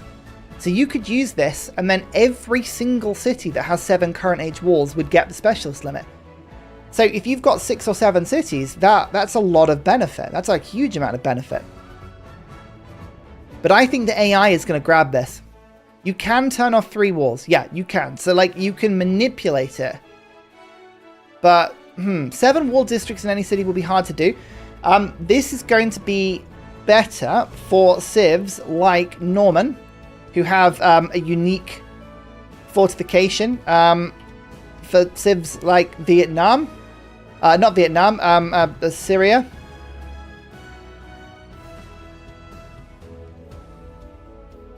Oh, you can't look at Assyria. Okay, fine. You have to take my word on it. Like Assyria. In modern, does it count the auto wars? I don't know. That is a good question. Well, we'll have to see how it plays out. But, like, it could be interesting. It could be very, very interesting. I feel like the AI is going to grab that way more. Oh, well, I think the yield icons have actually been blown up even more. They've been made bigger, haven't they? Interesting.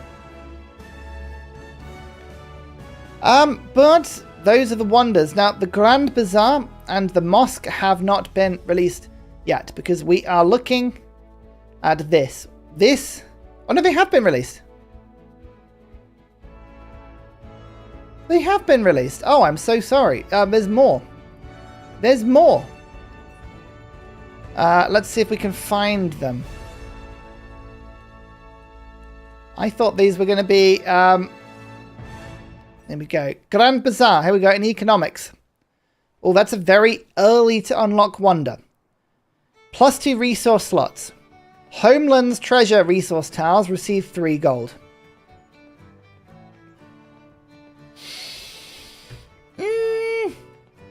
Okay, well, I mean, treasure resources are things like furs, tea. What else counts as that? A lot of these are city resources. So, I mean, it depends on the start, but potentially that's okay, but I don't think that's that powerful. Like, resource slots is good. Resource slots is good. Especially if you can stack that in a city with Tomb of Askia. I think there's a lot of adjacency, and if you can get both of these, that's going to be quite good. But I'm not convinced it's the most powerful. It's a little bit of passive gold. Yeah, we'll see. Excited as I am about this patch and new content, it's hard to swallow that this is the second $30 DLC that they've added since game release. It was very aggressive. I mean, I've spoken about this before. I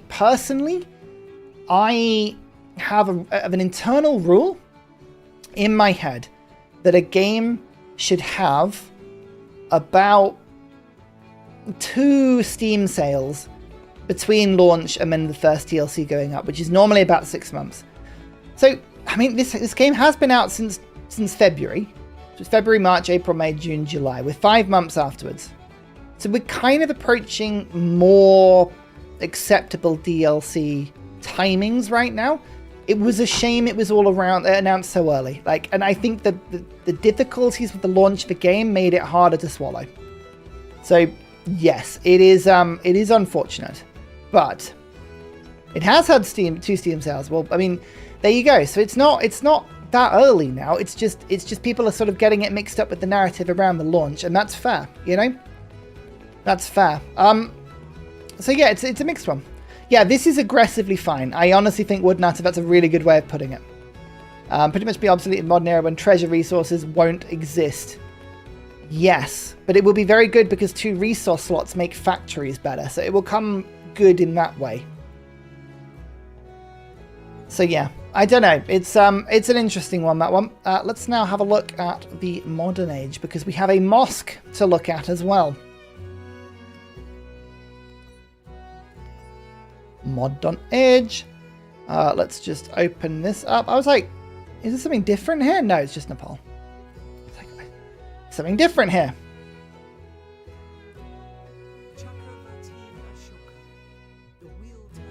Yeah, second DLC, it's weird. DLC it's a tricky thing. I think everyone would have been much more forgiving if the game had been at 90% reviews. But it was very early to sell DLC. I think I said it at the time. I maintain my opinion on it. It felt early. It felt very, very early. Now, where is the mosque? It's Taj Mahal.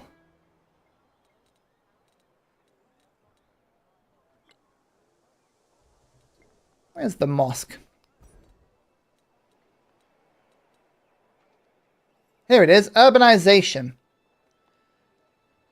The mosque.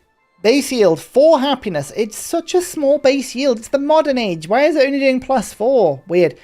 Improvements in this settlement receive 50% yield. Must be placed on wet terrain. Huh. Improvements in this settlement receive 50% yield. That's interesting. So I'm assuming we're talking about rural improvements here. 50% extra yield means that, like, effectively, like, the farm would have an extra 50% on it. These snuffly trufflies. Obviously, we've got Nepal, so the mountains count as well.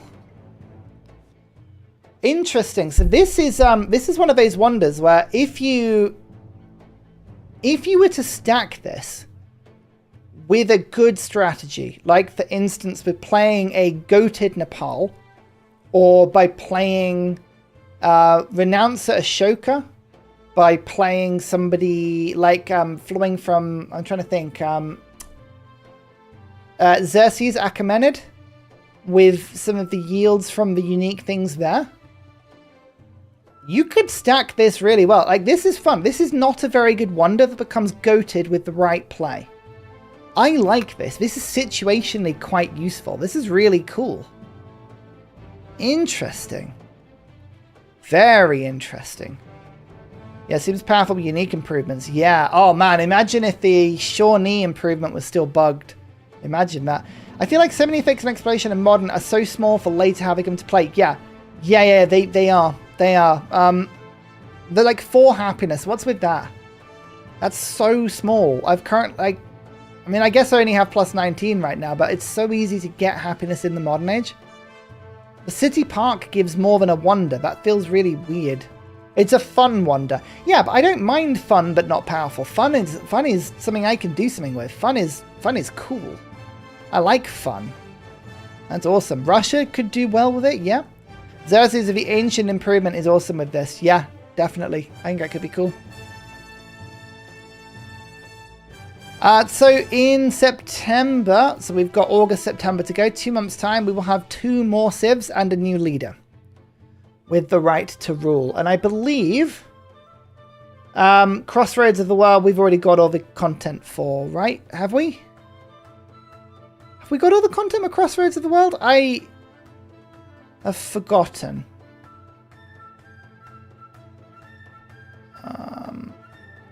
I don't remember, actually. Crossroads of the World. Yeah, we've got everything on this one so far. Okay. Cool. That's fine. I was like, I can't remember if that one had unlocked everything. So that is the patch. That is the patch so far. So what we're gonna do is we're gonna play some of it now. We're gonna play. We're gonna dive into Civ, and we're going to have a look to see what you would like me to have a little fiddle with. So that's a good fun vote. Genghis Khan beats Benjamin Khan. Let's play some Civ. What do we want to do? What would you like to see? I'm going to need you to be on point for these polls. They're going to be linked in the comments of the live chat. They're going to go up for like 15 seconds. We're going to do a sequence of votes, and we're going to just rattle through them as quick as we can. Okay? We're going to rattle through this stuff. So what would you like to... So we'll say, what Civ would you like to see? The Civ is going to, of course, be Assyria.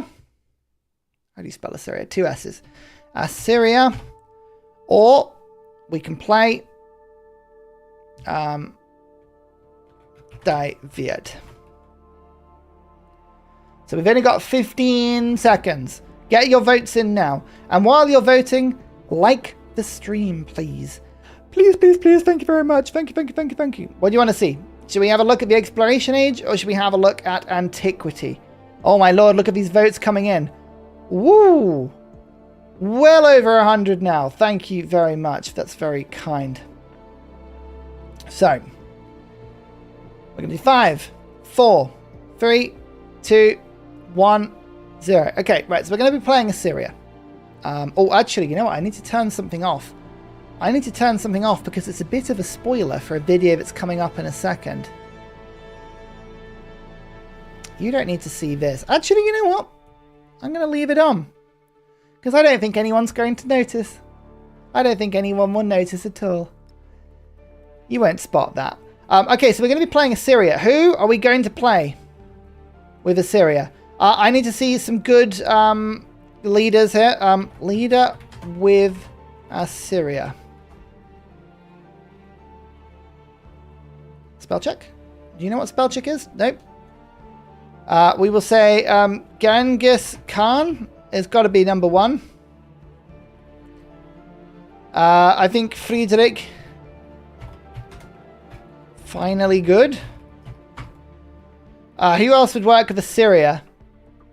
You know what? I think maybe that's... yeah, you know what? Catherine would work well. And I think Boulevard. Okay.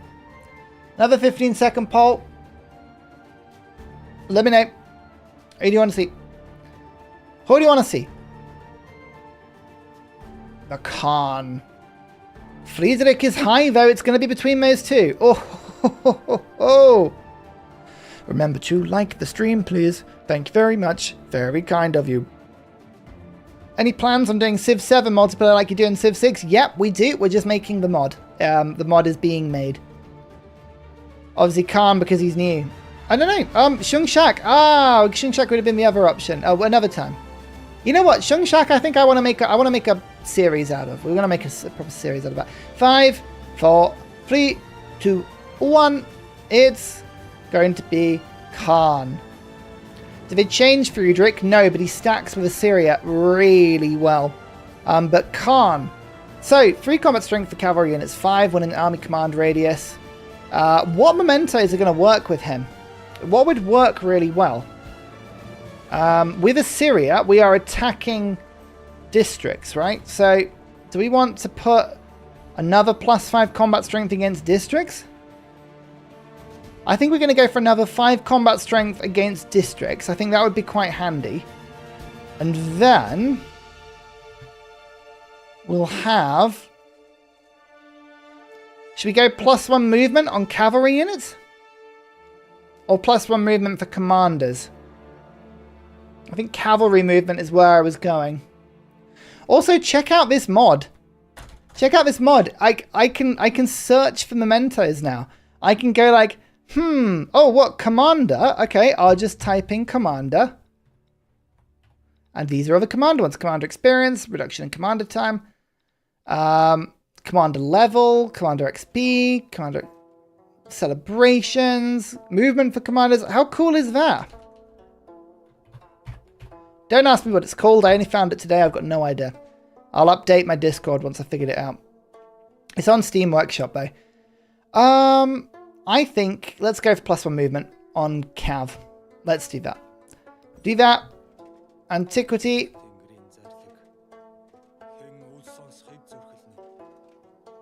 Oh, he's cool. He's talking now. Excellent. Assyria.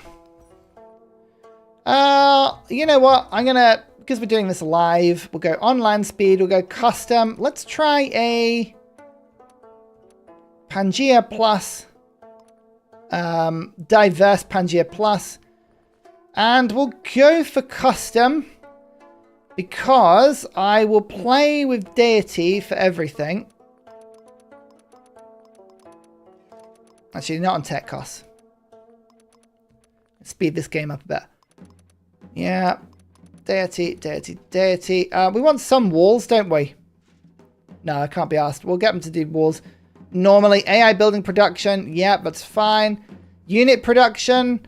I'm going to just, like, let them be really weak so we can have some real fun. Let's have some real fun with Mr. Khan. Okay, perfect. What is diverse Pangaea Plus? Diverse Pangaea Plus is like Pangaea Plus, but it's more diverse. It's awesome. Hang on. I'll get some mod names. The mod names are, because I haven't actually put these on my Discord yet. So I will for once tell you what these are called. So I have one mod called Unlock All Mementos. I have one called Unlock All Mementos. Hang on, I'll copy this into the chat so you can see them. This one unlocks all mementos. So that's like pretty, I mean, it says what it does. The next one is Better Memento Editor. So we'll pop that in. Better Memento Editor. And then finally, we have, I mean, it's literally just called More Diverse Maps. Oh, no, didn't mean to do that. Wrong window. So go have a look for those. Yep. Oh, somebody's actually answered it already. There you go. Okay. We have Genghis. We have Assyria. And we have some fun. We're gonna Assyria everywhere right now. Lots of rough terrain, some jades, a source of horse and irons. We got +1 combat strength on both. That's really cool. Sabaton has a new song about Genghis. Nice. I didn't actually know that. That's really cool. Okay, these are good resources, but nothing to help me to grow my city very quickly. Not more rough terrain than before. I haven't noticed that, actually. Yeah, fair enough. Let's just settle in place, I think. And we had a donation before. It's going to be... it's Poppy Dude, isn't it? Of course it's Poppy Dude getting in there early. Of course it is. Again for the donation. Right, let's start the scout.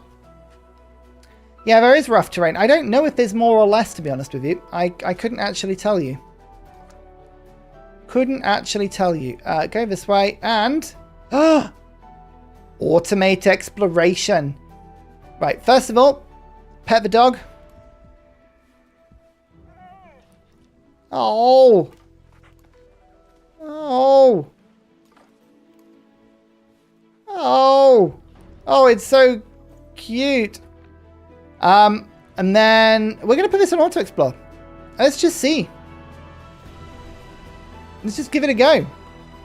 Let's see what happens. Let's see how quickly they die. Let's start by going to writing, because I would like to see if I can build mausoleum. I think that would be quite fun. And we'll just make a few scouts. Just subscribed. And I want a huge Earth map. Well, hey! Huge Earth maps are wonderful. They're really good. Maybe soon. Maybe next time. I think I'm going to go... I mean, woodcutter. I don't like going for woodcutter tiles really that quickly. But I guess I am unlocking the brickyard. And then woodcutter is an animal husbandry, isn't it? So, yeah, I guess that's fine. We'll do this. Get the extra production. Thank you for subscribing, though. Is there a way to reduce the yield side? Don't know. I want to see if it does the search thing. If it does the search thing. Yes, let's have a look. It didn't that time. No search thing then. Let's now go auto explore. Okay. Source of horse.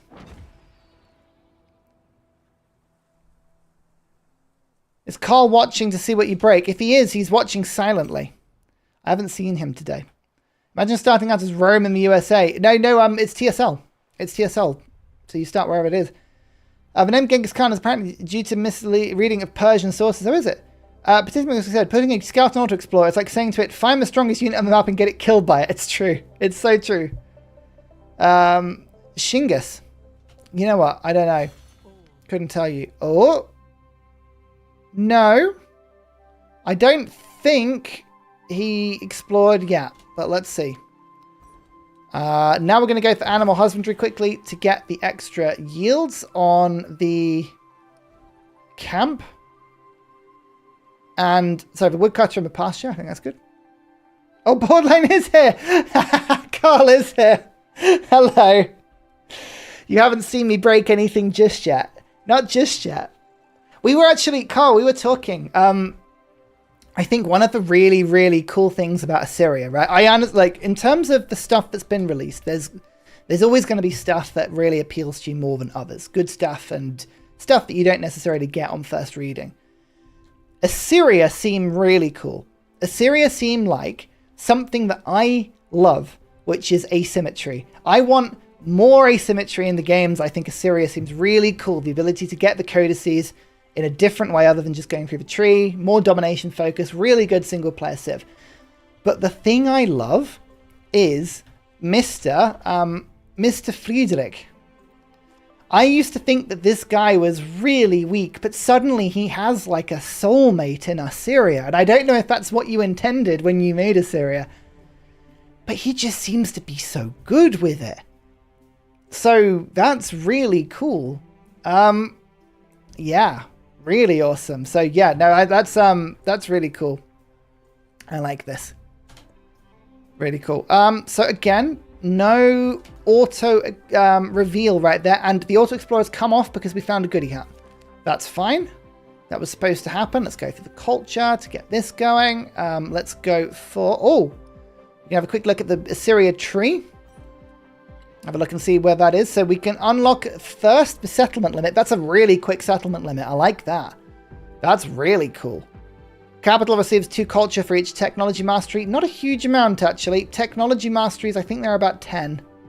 If I remember correctly. 1, 2, 3, 4, 5, 6, 7, 8. Only 8. So that's plus 16. It's a decent amount, but it's not a huge amount.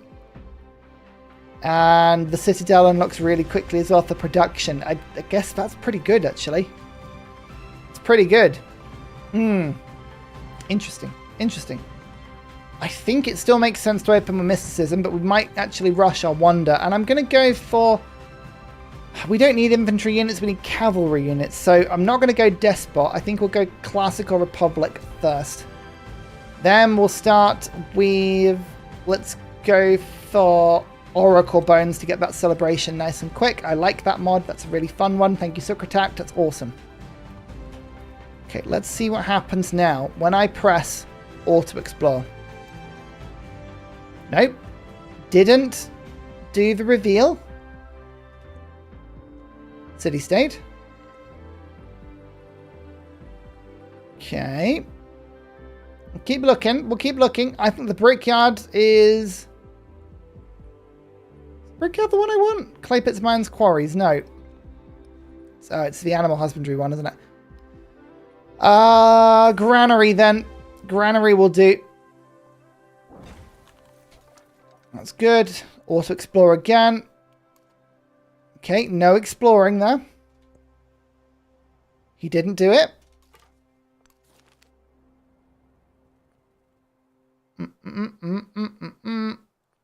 Gold.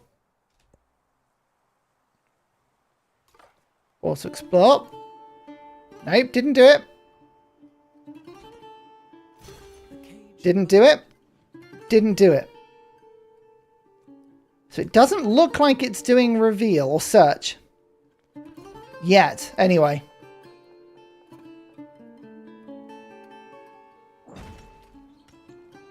We'll see.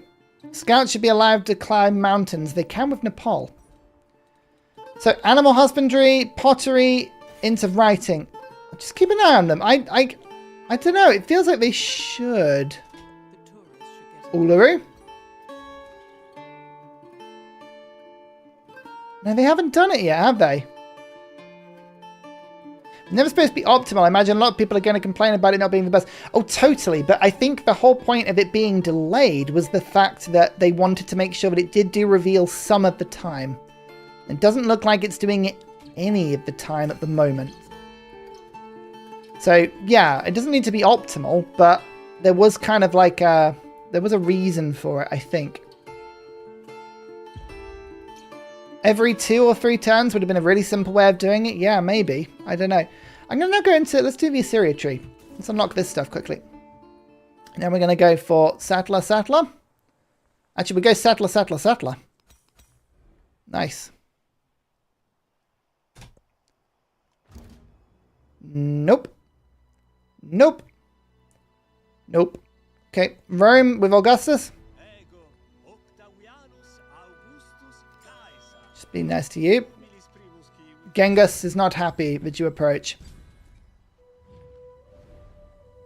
I'm going to befriend them so that I can give them influence to make them make units, and then I will take them from them. And we'll go for culture for 5 turns. And I'll go for tool making.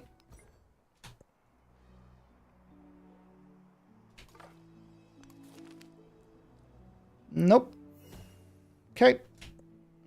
Buffalo is just so fun.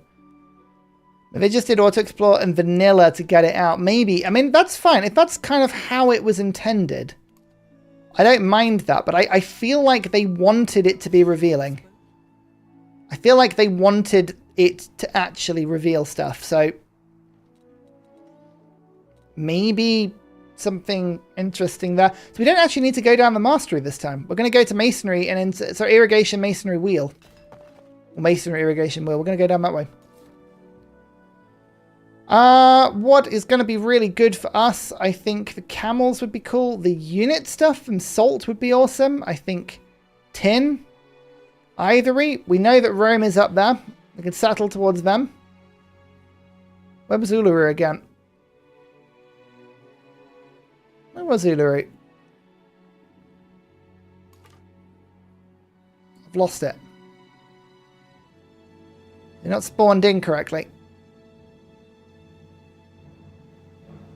Oh, it's over here. Ah. Sorry. Sorry. Figured it out. Let's go in this direction. So. Not being revealing is a big deal. It should. I've checked the details. I have no control over it. Yeah, it should be there, I think. Can someone explain this new age transition bit? I would go back to the beginning of the stream. I explained the entire patch in detail. It's a nice UI thing that removed the codex icon since you're playing Assyria. Yep, true. It's really good. Mod links are posted in the Discord. Yep. And look up in the chat for the only ones I haven't put in the Discord yet. Bom, bom, bom, bom, bom, bom, bom. What Pantheon did I go for again? I took the brick one, didn't I? I did. Yep. Sure. Kilimanjaro. Over that. Persia.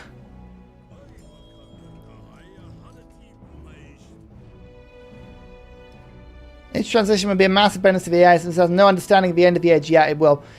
Probability the second best patch in terms of quality of life. Yeah, the patches have... I mean, honestly, the game was in the situation the game was in, but you cannot blame the quality of the patches. The patches have come out like absolute juggernauts.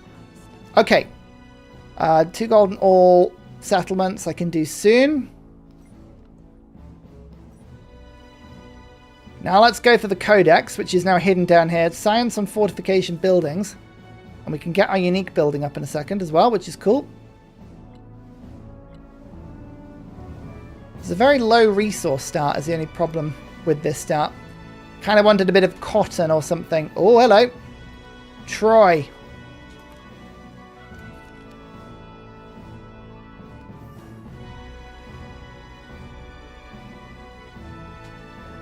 Okay, you're going to my scout.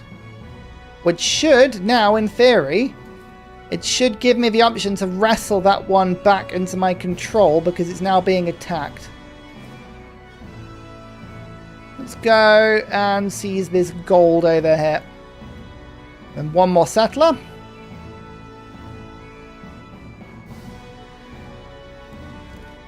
Somebody else. Egypt. We're not attacking Egypt. She's super defensive. Civ 7 is a great game. Some people don't want Civ 7. It was released. Yep, it was. The release was the release, you know. But Civ 7, I'm really enjoying it. It's a great game. Very replayable. Very new and fresh in a lot of ways. Bam. Oh, that's a lot of enemies. That's a lot of enemies. You know what? I know there's one person I know that would love being attacked repeatedly. Uncivil engineer. So this means we can now produce units faster. Which is good. Which is really good. And we should get some actual units now to go and defend against the Barbs. For being mean. Excellent. Next one. Royal Library. Capture settlement. You get a codex. That's cool. I think, what is the actual Assyrian bonus again? It's just gain a tech. Yeah. Okay, so we're just going to keep pushing up that one for a sec. We'll unlock our commander. Lovely. Anyway, time for Autoplayer's mess of AI mod. Yeah. No, no matter what you do, it'll mess up something. So you just have to just run with it. It'll be fine. It's a good mod though. People overstated the problems with Civ 7. There were problems with Civ 7. I think a lot of it wasn't overstated. To be fair. Wonder, just to the north. Perfect. Yep, they're going to give me a little bit of an attack. Ouch. Don't think I've got time, have I, to... You know what, I'm just going to put the warrior on that. I was going to save my gold, but no, we're just going to have to do that. Make sure you don't die. Yep, 2 gold per turn, thank you. 2 gold per turn, thank you. Thank you for the donations. Oh, what's your name here? Let me have a look at this. It's some old guy in, and it's not showing me the full name. Hang on, if I click here. Some old guy in Hawaii. Been lurking. Treasure resources not labeled in my first playthrough. Does anyone else have that happen? No, I haven't had that happen, but I haven't gone all the way through just yet. Have a look at mods. A lot of mods are normally like they don't get updated properly. Thada. Oh, that's just south of me. Nice. We might go and grab that actually. Have the TSL map updated for Assyria? I mean, it literally just got released, so I'm assuming no. I'm assuming you've probably got to give it a sec. But some old guy in Hawaii, thank you so much for the donation. I really appreciate that. Some old guy in Hawaii. Welcome. This is your settlement. You're full of gold. Yummy, yummy gold. Mmm, delicious. Delicious gold. Culture on codices. We're going to just get a load of these now. Which would be wonderful. Got one more of these settlers. I think I'm going to go and claim Thera if I can for a bit of culture. And now we'll go irrigation into wheel. And go and explore. Thank you. They're just going to keep attacking me, but it's not going to work. Nice. Settler, done. Now, we need the unique district if we can get it, but I want the altar first. Let's put the altar here for the adjacencies.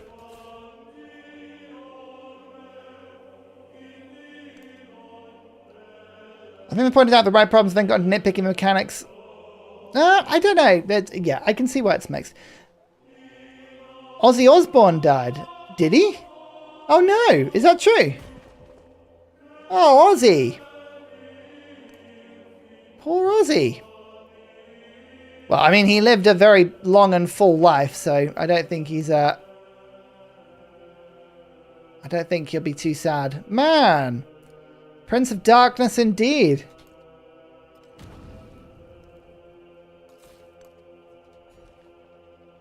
Oh, that's a bummer. Okay, more production. Let's go and grab this as well.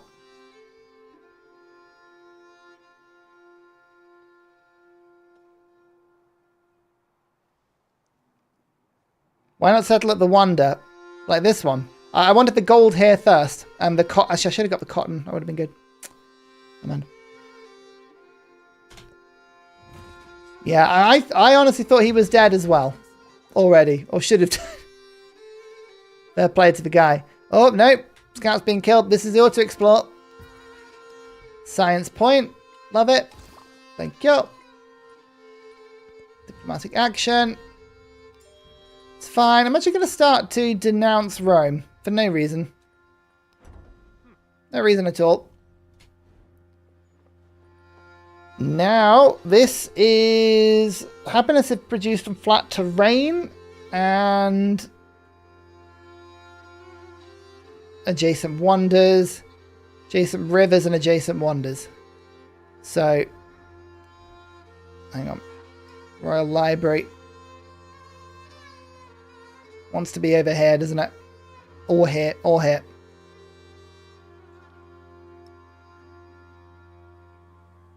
Okay, we're going to put it that. That'll do. Citadel, that. Give me the production. Find out the French make French fries and call them Belgian fries. No one wants them. That's what we're saying. Nobody wants the fries. Okay, now we're going to befriend Troy. It'll take a while, but it'll help. Some more yields. You run away. And now we gain a codex every time we kill somebody, which is brilliant. 25% production towards buildings and wonders of a great work slot. That's good, but I don't need it right now. Settlement limit. Command strength to a Magaroot if they're in command radius. That's what I want. Perfect. And we didn't get... Actually, are we supposed to get a free... No, we've unlocked the commander, but we don't get a free one. Because we need discipline. Gotcha. My bad, my bad, my bad.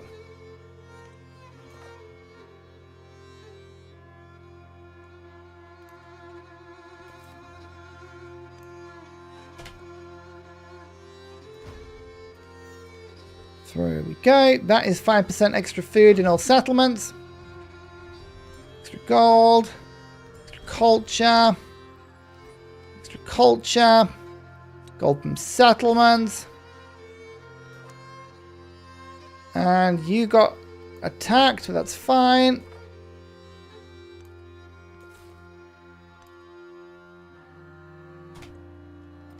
Yeah, the Assyrian citadels seem very cool, to be fair. So far, so good.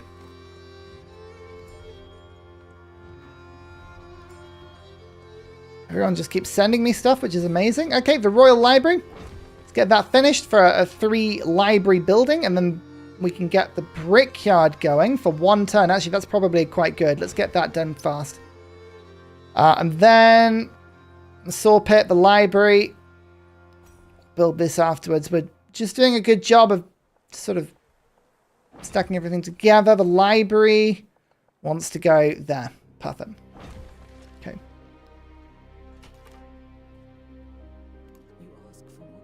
Ooh, another wonder. Just to my north. Good to know. 5 turns away from my unique troops, though, which is going to be very handy. No, don't send a boat to me. Don't do it. 2 men. Genghis Khan is reminded he must always be 2 men. One is a shepherd nurturing life. The other a blacksmith forging instruments of death. +1 food on camps. +2 warriors. Watch for fire for a while. Ooh. I think I'm going to go for the camps. Let's try and do that. We've got 0 camps at the moment. That sounds fun.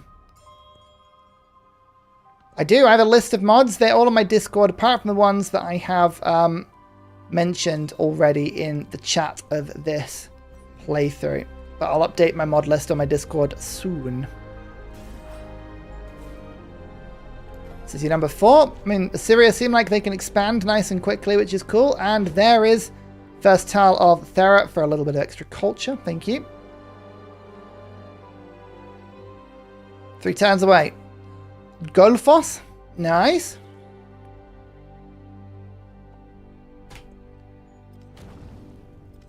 Oi!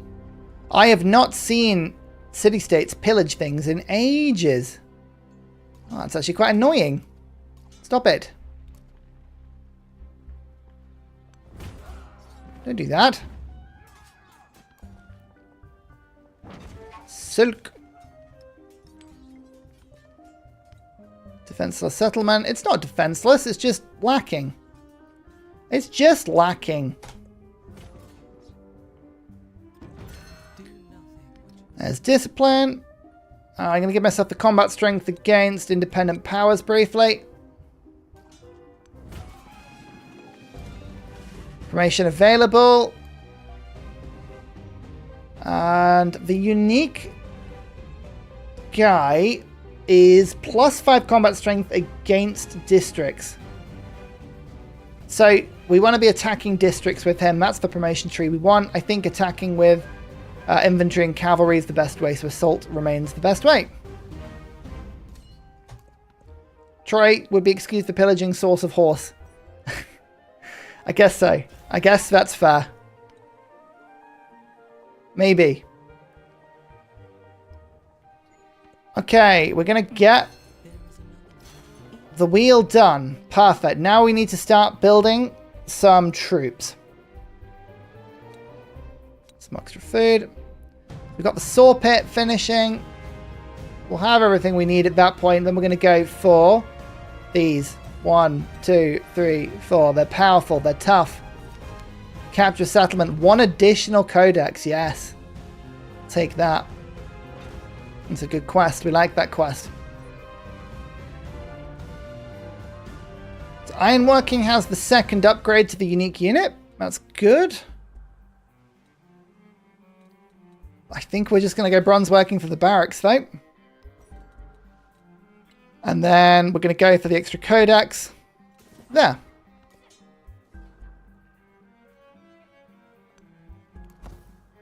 How much is a horsey guide to buy? 160. That's not bad.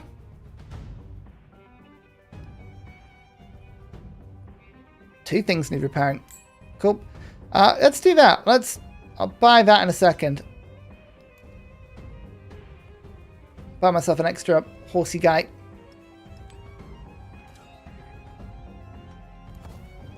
We're not going to waste too much time. We're just going to go and attack Rome pretty soon.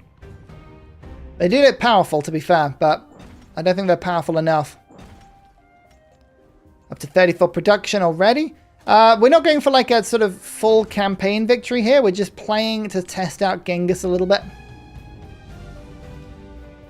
Now, actually, one thing I can do is let's use my general to go and steal some troops. Let's see if we can steal as many as we can in one go.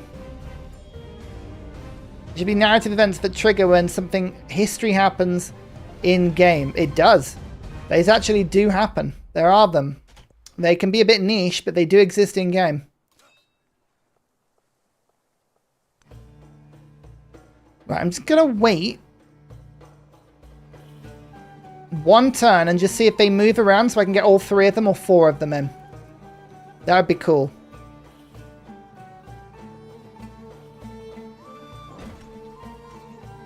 Move, move. They're not moving. They're not moving.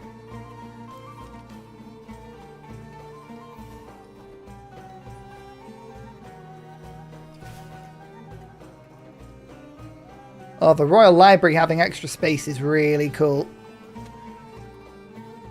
5 movement on the chariot. Oh my lord. Oh, that's rapid.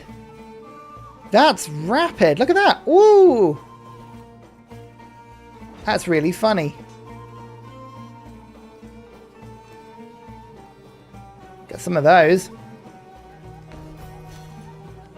Ah, here we go. Perfect. Bam. Hey, you can do it once per age. But my general, let's just grab this. Yes, I've got +1 movement. So it is only 4, but still, I like it. Sumerian honk wagons all over again. Yeah, it's true. They knew what we wanted. We were simple people. We only ever wanted the honk wagon.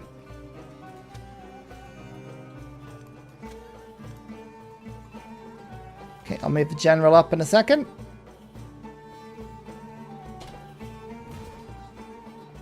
Oh, they're just attacking that. Nice. Yeah, grab this together and then we'll make our way over.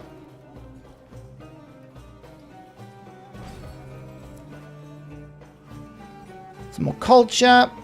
And buildings and wonders of a great work slot. We should probably do that soon. Or fortification buildings. Let's do that. A war is happening soon. War is very... I mean, we're playing Genghis Khan. War has to happen at some point. War has to happen at some point. You can't blame me for that. So we've got 2 wonders have been built so far. Mausoleum, the first wonder to be built. I mean, the game is becoming a meme of itself with that. I swear. I think that'll be enough troops.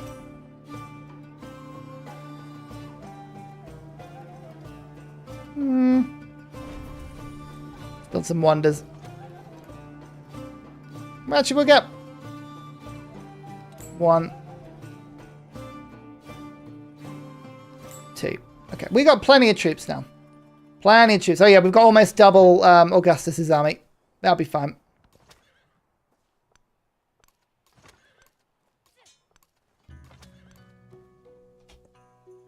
Chariots are very well paired with unique commanders. They turn into corsairs and exploration and can continue the war. Ah, very good. Add to you. Add to you. Okay, perfect. We've got a nicely stacked general already.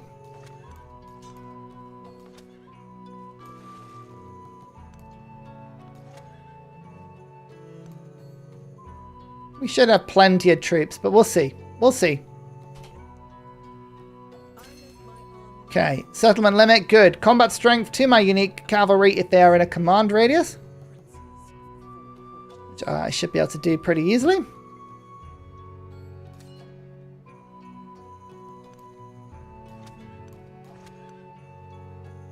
So I'm going to claim this one. Let's claim you.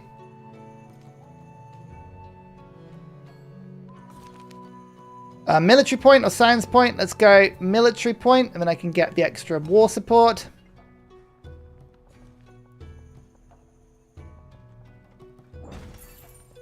City-state bonus. There's the science on the codices. We're going to stack up our codice benefits now. Loads and loads and loads of them.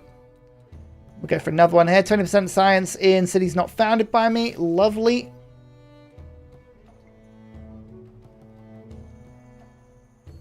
Oh, and big official post.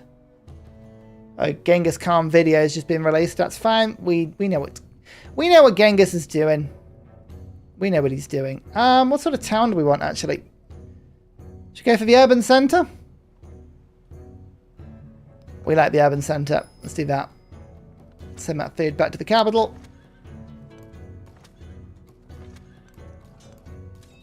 Perfecto. Well, you're actually going to get yourself there. Ah. They're gonna forward settle me. Which is gonna be quite handy.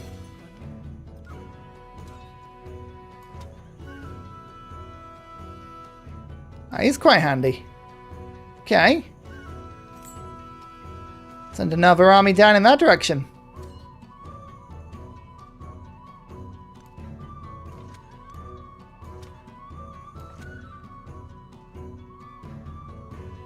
This navigable river is a bit of a pain, but never mind.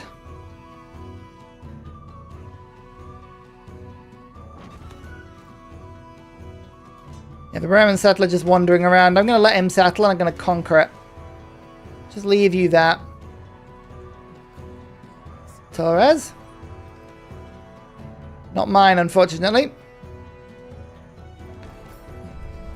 There's great steel. There's some gold.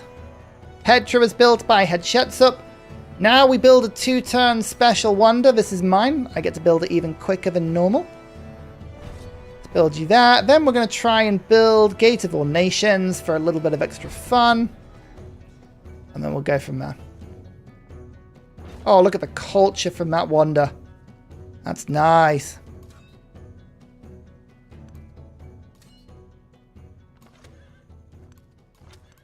Tell you what, the rough terrain really is annoying. Oh, that's a lot of archers. That is the only problem. There's a lot of archers here. I think I had an ability that gave me defense against archers, right? Yeah, combat units receive +5 combat strength when defending against ranged units. So hopefully that will help me on that one. We shall see. For wonder stat. Is this more wonders than normal? I have no idea what you mean. No idea what you mean. Couldn't possibly be. Alright. Oh! Who are you at war with? We've had Hatshepsut. Ah! Okay then. Well, you won't mind me joining in, right? Oh, give me the hug. He wants a hug. Oh, now he's going to wrestle. Ah, I like it.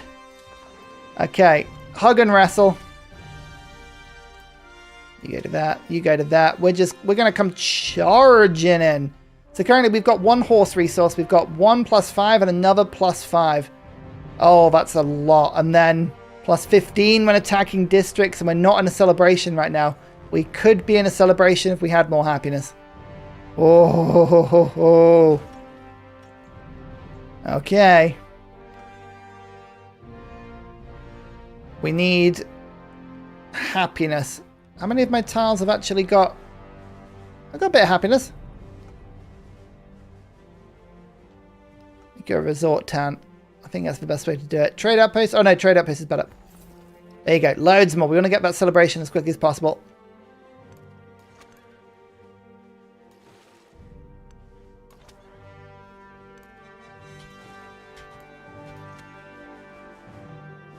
Okay, this is just going to dent the archers, stop them from coming into the combat. Hey! And then... Hey! I can move afterwards. Okay. Didn't quite get the movement right there, but you can. You can move in and out. That's really cool. Great library. Perfect. That's another codex. We now have 3, each one giving extra science and production. Now we'll go for Code of Laws. Attack. Run away. Oh, I like that already. That's a fun little combo. So this is an amphibious attack. It's only -2 though. Wow, that's not much at all. Well, let's move you forward and then go 1, like that, and then 2. And we're in. Get this warrior in as well. Oh, this is going to be so good. Oh, I'm so looking forward to this. And then actually, yeah, of course, we can now move our units in further. Ah, this is cool. Can't attack twice, but we can move. Cool. Yes. Yes. Mount Everest. Nice. Very good. Very good.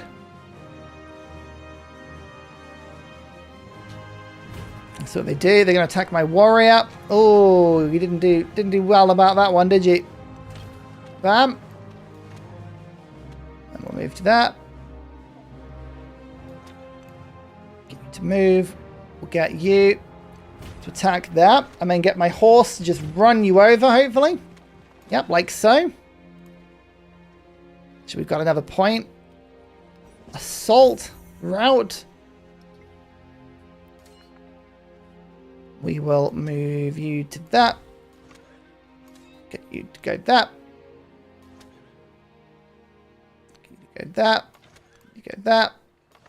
And we have 5, 5, and 5. That's plus 15 to attack. Oh, yeah. Oh, I mean, they are pillage beasts as well. I don't even need to. I don't even need to pillage. I'm leaving it alone so I can get the yields immediately. That's the crazy thing.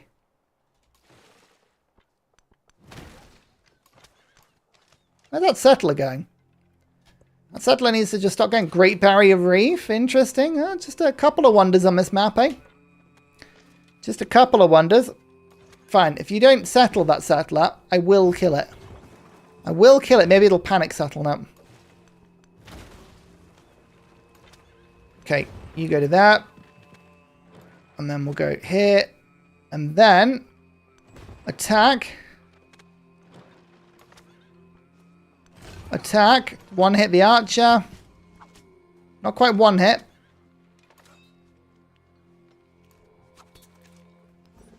Plus 3 combat strength on cavalry in its attack.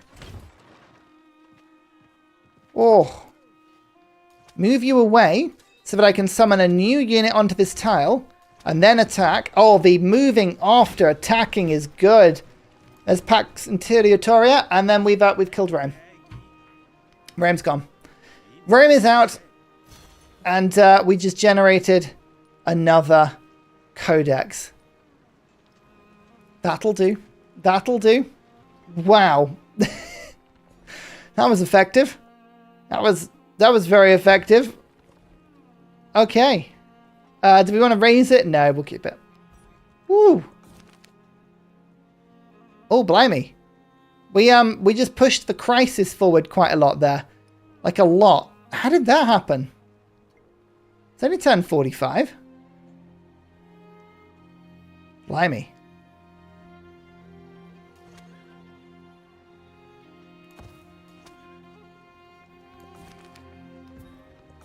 Then influence on monument. Yep. Additional codex. Influence. Additional codex. Oh my goodness, how much stuff is happening? Is there some sort of bonus for welding outside? Yes, it is. It pushes the edge. Oh yeah, sorry, Mr. Beast of the God is yeah, it pushes the edge forward. So yeah, that's why it went so quickly there. It was like, have some more stuff. I'm like, sure. -1 influence and settlements I founded, or happiness and settlements I don't found. Let's do that, and then this, yeah. We'll just take a little bit of everything. We'd like the, I'd like to see the, what do you call it? The celebration hit nice and quick. Now, unfortunately, Egypt really likes me. If I was to declare war now, they'd get 5 weariness, which is not good. We'll denounce them, see if we can get this done quickly whilst my army heals. We'll go for Ostia. Gate of All Nations. Hanging Gardens was just built, annoyingly. Mausoleum, every time a cavalry unit is destroyed, I get a new one. +1 influence per experience point gained.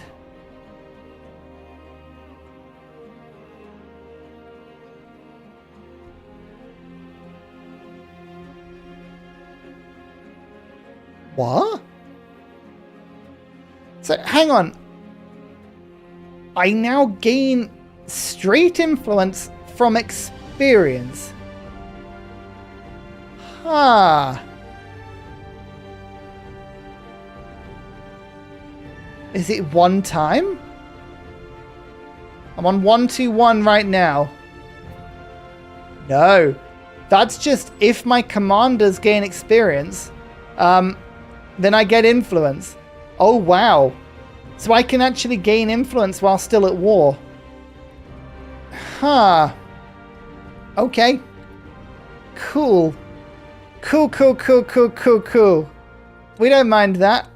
We don't mind that at all. That's brilliant. Oh, wow. Yes.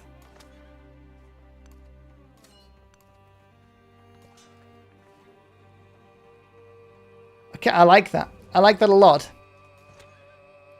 Big fan. Big fan of its work.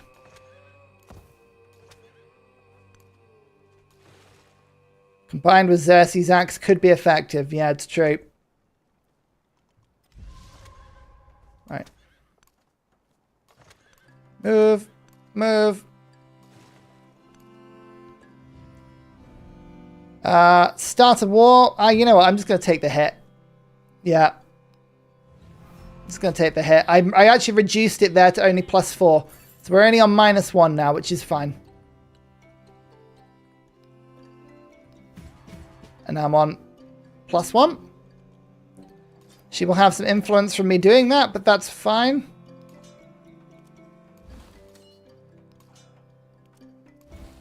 Let's go for coordinated attack on the archer. Die. Die. 4 influence. Yeah, I'm just gaining influence. I get war support. I get war support from attacking. Oh my lord. Okay. Okay. This is fun. And there's the extra... Oh, it's not even under the commander. Oh. Okay. Okay, I think I like Genghis. I like Genghis Khan. I've decided, I thought about it long and hard, and I like Genghis Khan. That's mad. Okay, now annoyingly these Medjays are tougher. These things are a real problem because they have a lot of defensive strength, but I am also Genghis Khan. So do I care? The answer to that is no. And we're doing +22 damage in antiquity. Oh my lord, like nobody can stop Genghis. And now actually, I also have order of +5. Oh, this is the duty. Hang on, this is the one that gets unlocked with the Shungshak unique commander. Deal direct damage to a unit in the command radius. Yeah, I need to play with that a little bit, but that was +30. It sounded really good.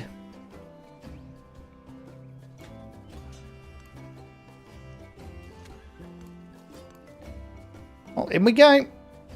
70 science on turn 50 is impressive. Yeah. I think. Yeah, 43 from my capital. It's because the Great Works obviously are giving me loads. The Royal Library is on +13. And the library, yeah, it's because I have an extra science building. Like Assyria are just really scientific. As well as being warmongery. It's wild.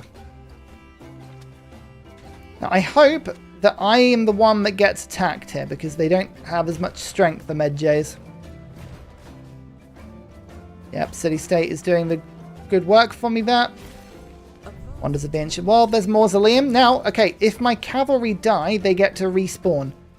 So now, basically, I have to chuck my cavalry forward like a mad person. Like, it does not matter anymore if they live or die. Now we charge, and we always charge. There's Ostia. Let's keep the settlement.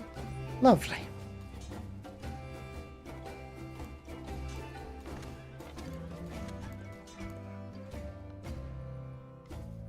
Too many cavalry, it's wonderful. And I'm just going to make them better now. I'm just going to upgrade them by +5. Because I don't think I have enough. Let's just keep building wonders. I mean, why not at this stage? Let's go for Ursa. And we can build Oracle after that. I'd like prefer the mines, actually. Oracle's not that good. How many wonders have I got? I need a few. Assyria does seem strong. Now, there is one big caveat here. I am playing on a game mode right now that has taken away the +8 combat bonus from Deity because I fancied a fun stream. So just bear that in mind. It's a little bit, but I mean, we're dealing with plus 25 combat strength, so I don't even think it would be that much different. I honestly don't think it would be.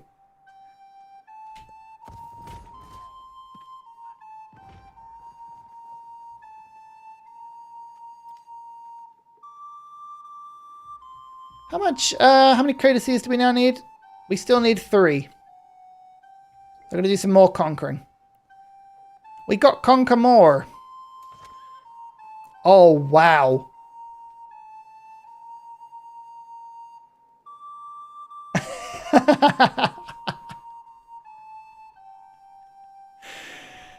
Okay. Have you seen that? Wow. Do I have enough space for codices? They will just get plonked here. This is fine. That's, yeah, if the settler, by the way, if the settler, like, sticks there, that's honestly really good for us. We don't mind that. Rome, do you mind actually just building yourself a royal library, please?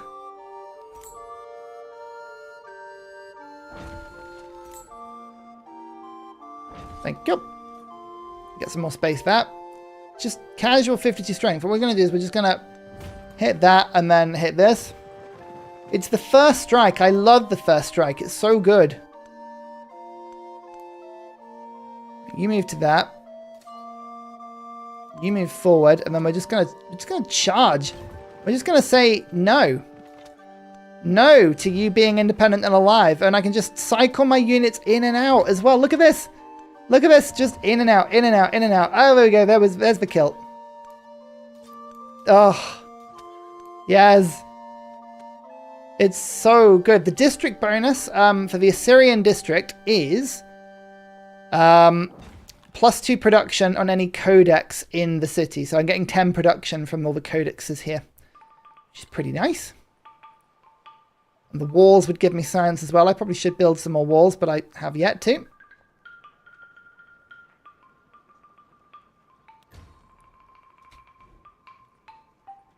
Rome's already done? Cool. Okay, that's awesome. Reminds me of the strength of the Civ 5 Mongolia rush. It's got those sort of vibes, isn't it? Has those sort of vibes.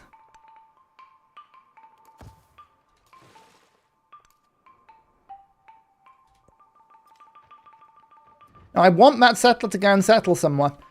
Because if it does, then I can steal it and get another codex. You move to that. Move to that.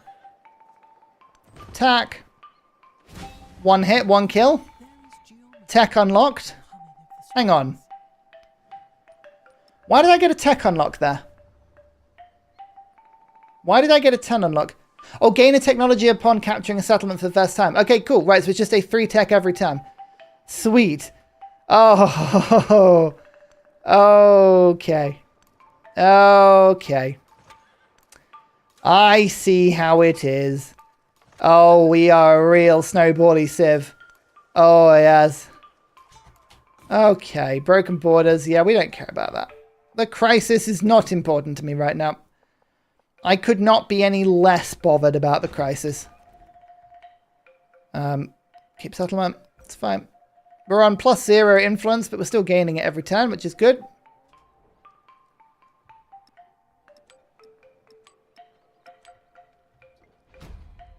Every time we take a settlement, we gain a tech. Every time. Every single time. Totally balanced. Totally fat. We need 2 more settlements and we'll have the extra codex we need. Harass Persia and get a nice east to west railroad on your home continent, yeah. Some of the wording is just a little bit tricky sometimes. There's Ursa, which means I should get some walls, I hope. Nope.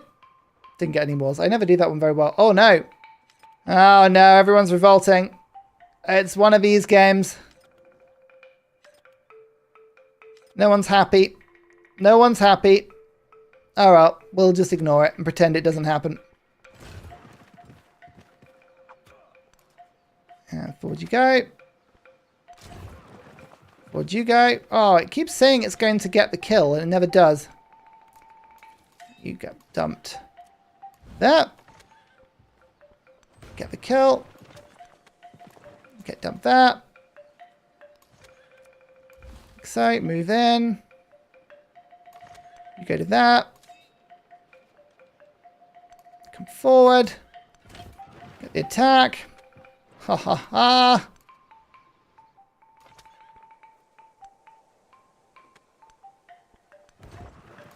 In you go. In you go. Extra movement. Use the roads. Nice.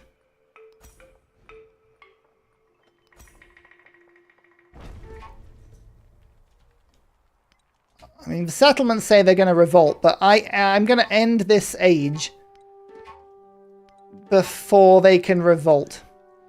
Oh, I don't remember, actually. Did I put the 10-turn timer on the end of the age? I'm not sure I did. Might have forgotten to do that, actually. Oh, well. I'm sure it's fine. Okay, we're taking range damage, but really not that much, because of course we're not. You attack there, get rid of that archer. Now I can move my commander in and use the coordinated attack to get all three of these to attack the walls. 1, 2, and 3. And... oh, it's so close to being killed.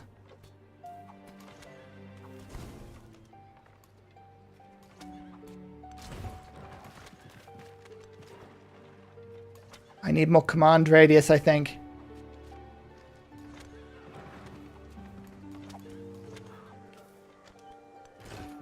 Oh, the movement. The movement. It's so good. So it should be on by default. Okay, cool. Cool. That's really good. Oh, there's a nice natural wonder there. So we should be able to see that in play. Oh, look. Mathematics 2. I can't do. Look at that. Mathematics 2 listed there for 4 turns. But if I go in here, it's not there because it doesn't do anything. That's so funny.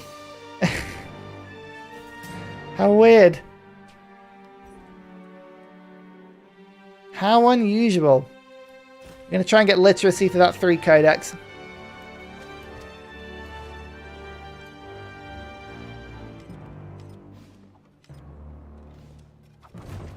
Okay, they're going to just stack troops here. Now, this is a good test. This is a cavalry unit that hasn't died before. So I'm going to attack something with it. It dies. And there it is. Back home. Back home and safe. Is there anything showing it's been responded? No. There needs to be a tooltip or something that tells you which ones have respawned and which ones haven't. That's all I would say, but that is really cool. Coordinated attack. Coordinated attack. Come on, come on, come on, come on. Yes. Oh, interesting. If they do a coordinated attack, they can't move away. That's amazing. So that probably needs to be changed. Let's go now for... which one is the pillage one? Logistics. So we'll go for gold when packed and then faster reinforcement and extra movement.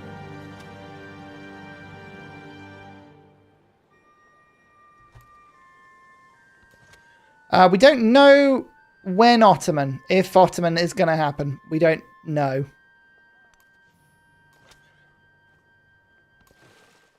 But Genghis is fun. And Genghis is fun, but Abbasid is even funner. Like there's a pecking order here. Oh, you're no longer in range. Fine. Are there any military city-states? No, I could have used the settlement limit there, but never mind.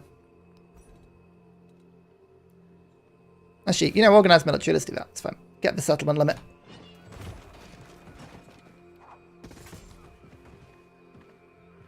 Okay, so far so good. So we can't do that sort of coordinated attack because then I can't move away afterwards.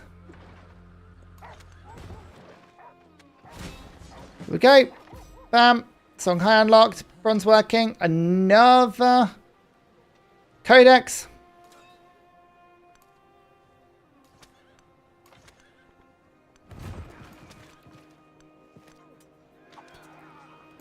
Stop promoting this.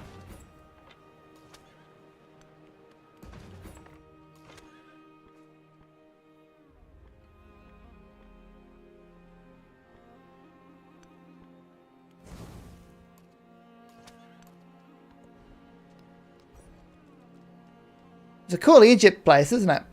It's just a shame that I happened. It's a shame that I came along and ruined everything for everyone.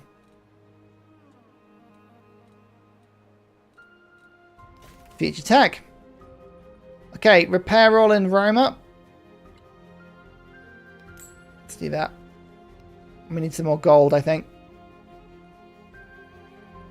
Market time.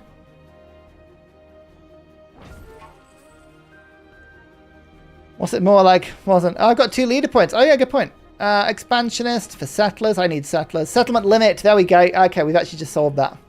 We shouldn't have too much of a happiness problem anymore. Maybe. We'll see.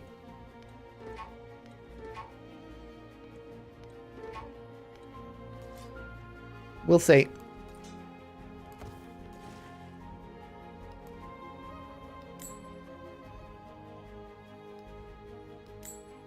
Everything is on fire.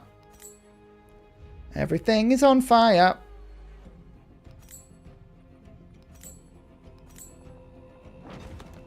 Okay.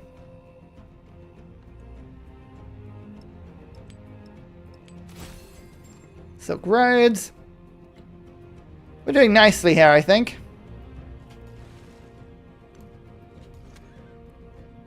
Coordinated attack ends the unit's turn. Yes, it does. I don't think it's supposed to. Oh, there's another respawned unit.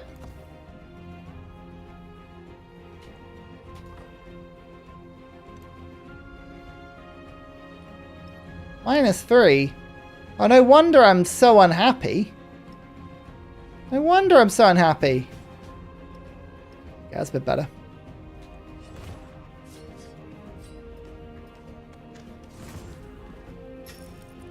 Aha! Pyramid of the Sun.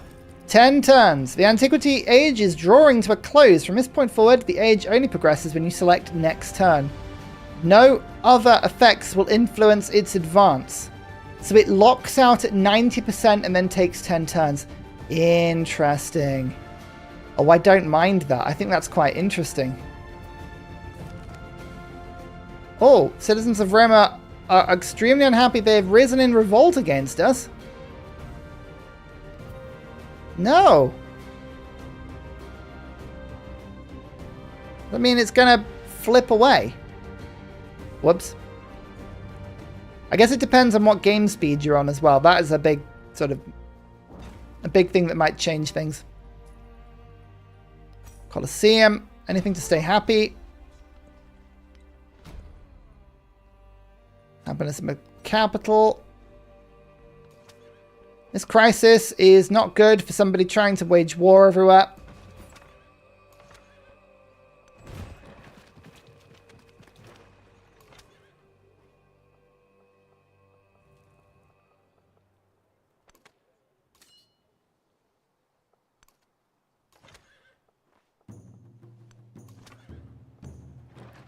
Here we go. Good attack there. Move away. Pull back. In you go. Let's break down this wall. Oh, yeah. And there's enough influence there to give myself... Oh, the war support's actually evened out now. That's good. Pillaging radius. Standard speed. Yeah, okay. So that'll be why it's slightly different. I'm playing on land speed.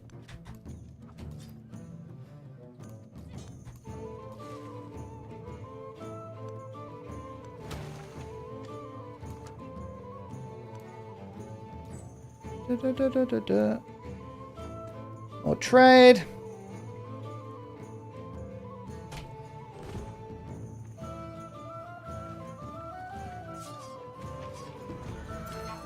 Okay, Egypt is actually defending pretty well here. My horde is tired. My horde is very, very tired. We could just sort of go back and heal for a few turns, you know, which I think is what I'm going to do.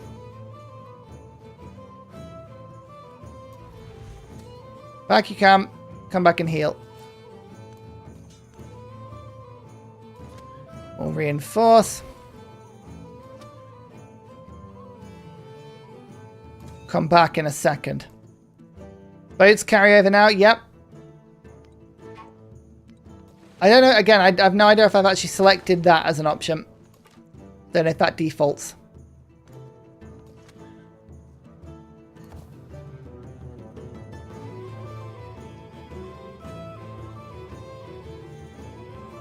Oh, Roma's flipped. Oh, no. Okay, we actually do need to go and get that back. Fair enough. We do actually need to go and get that back. Boo. Everywhere else is pretty happy now, though. But Roma did flip, annoyingly.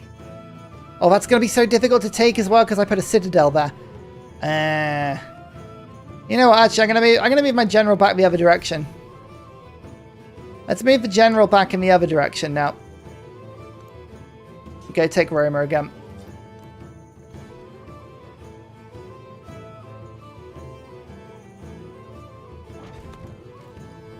Instead of organized military for now, let's go literacy just for that extra relic.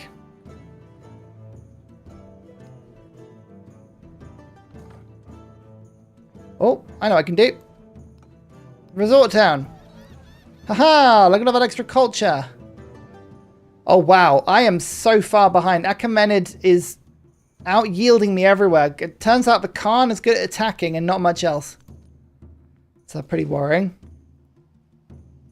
You really want me Egypt City in the north? I've just realized that that is the better take as well. Yeah, fair.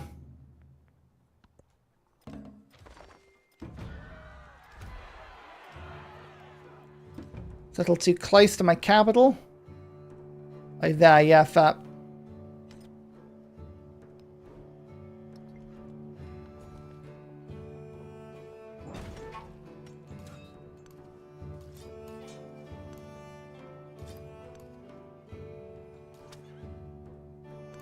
There you go. I think we should be able to take this pretty easily, to be honest.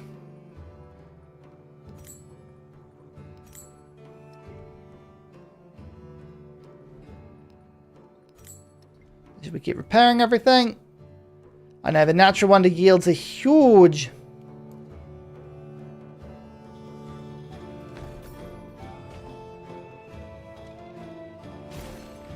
Wonders! Colosseum completed. So we've done that path. We've done this path. I need to just go and get my spaces back for popping things down into Rome because it's not good. Not good for my winning.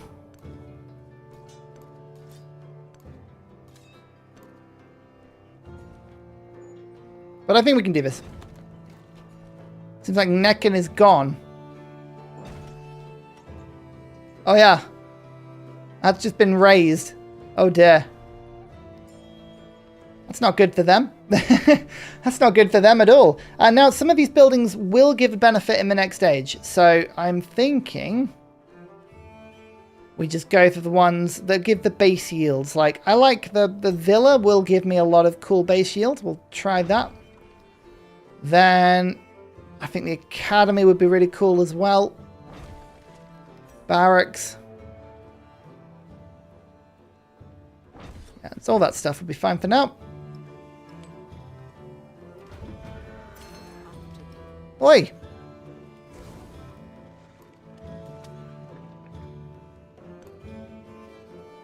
Don't attack me.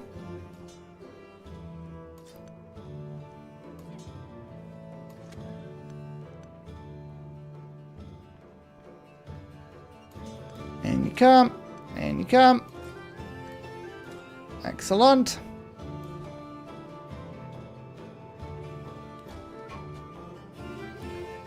has 5 walled districts. I know they've just put a lot of walls up, and I'm not happy about it.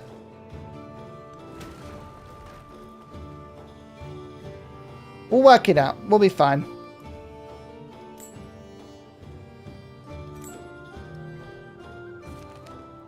Galley, spearman, archer. Archer. Nice. It might not be... I've got a few turns. We'll give it a go. We'll give it a go.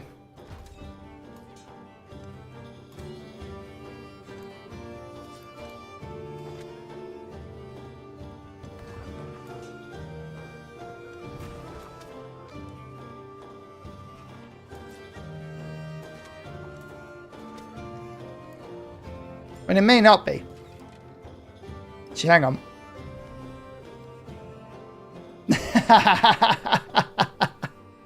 I'm going to do that last turn because I can. She's just going to give it to me for free, so fair enough. Oh, dear. That'll be good fun.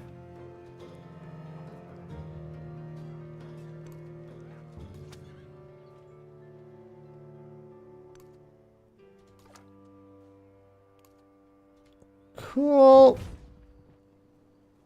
Make a good effort to take it if we can.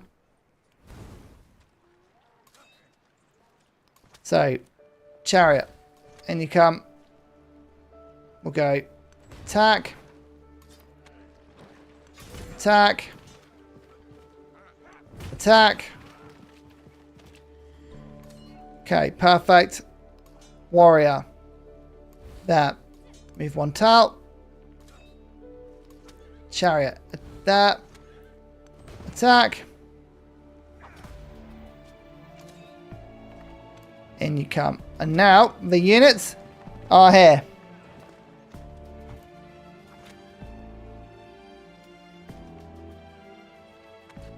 That is a tough district, that one. Ouch.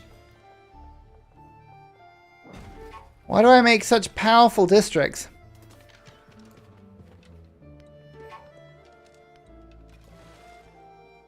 Oh no, I lost another one.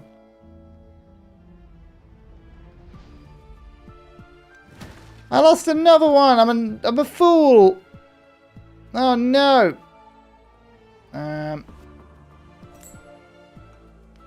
What a fool. Make a few galleys and go take it back.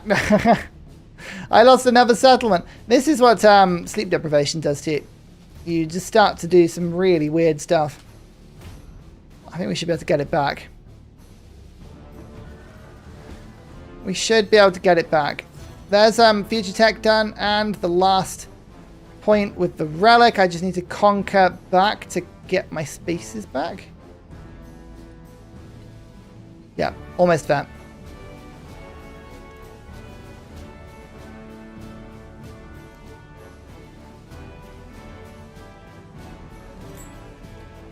Okay.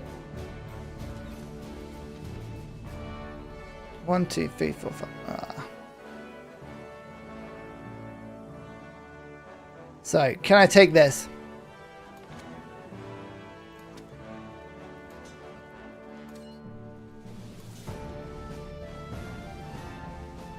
Not with you, I can't. Let's move you to that. Oh, no.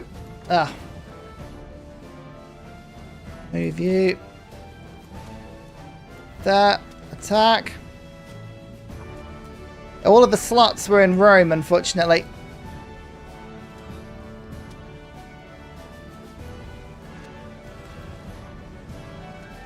There's the city centre gone, which makes a big difference. Attack this district now.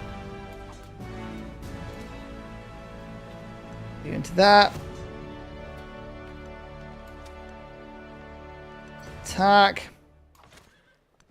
Attack. Attack.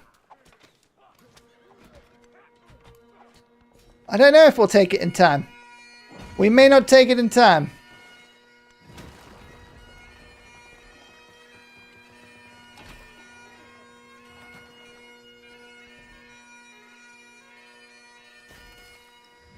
So did you see that? My future tech point got put into an expansionist point. So it didn't go onto the wild card. It went specifically onto that. So you don't get to pick anymore, which is a shame. I say a shame. Probably fair. It is a decent balance.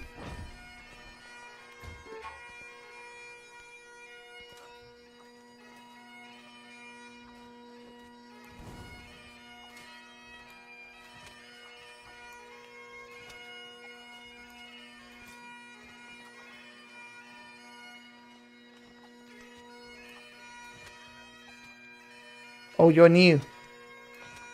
You're new and you can help. There we go. Yes. So, is it 2 turns left or 1 turn left now?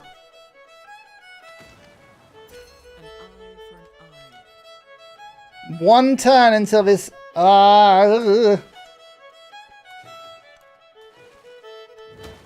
It's gonna be close. It's gonna be close.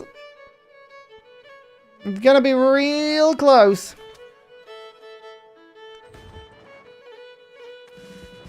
Alright. Good attack.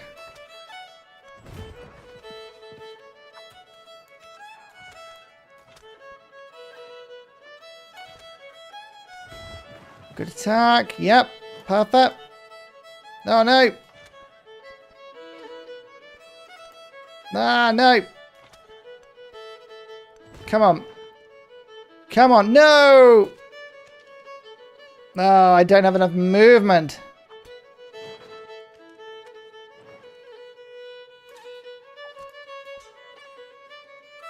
Yeah, my unique district is absolutely impossible to kill. Look at that.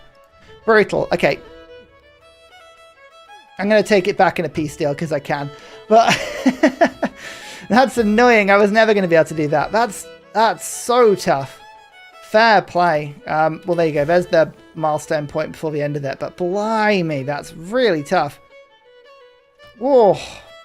Peace deal. Peace deal's done. And then we do this one, organized military. It's such a weird age as well. Like, I feel like I've done a load of stuff and at the same time, nothing. Oh, here we go. That is that's survival training and then merit to the command range. Oh, now my general is amazing. Yeah, fair play.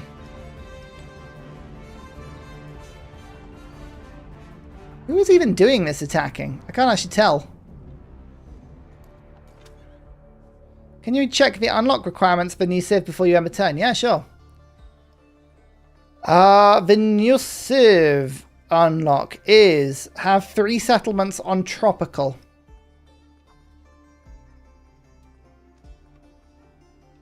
Or play as Shungshak or Kema. 3 settlements on tropical. Quite a lot.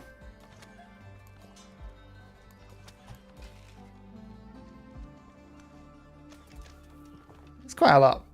Now, do I get one more turn? Please say I get one more turn. Yeah, final turn. Okay. Give it back. Give it back. Give it. No.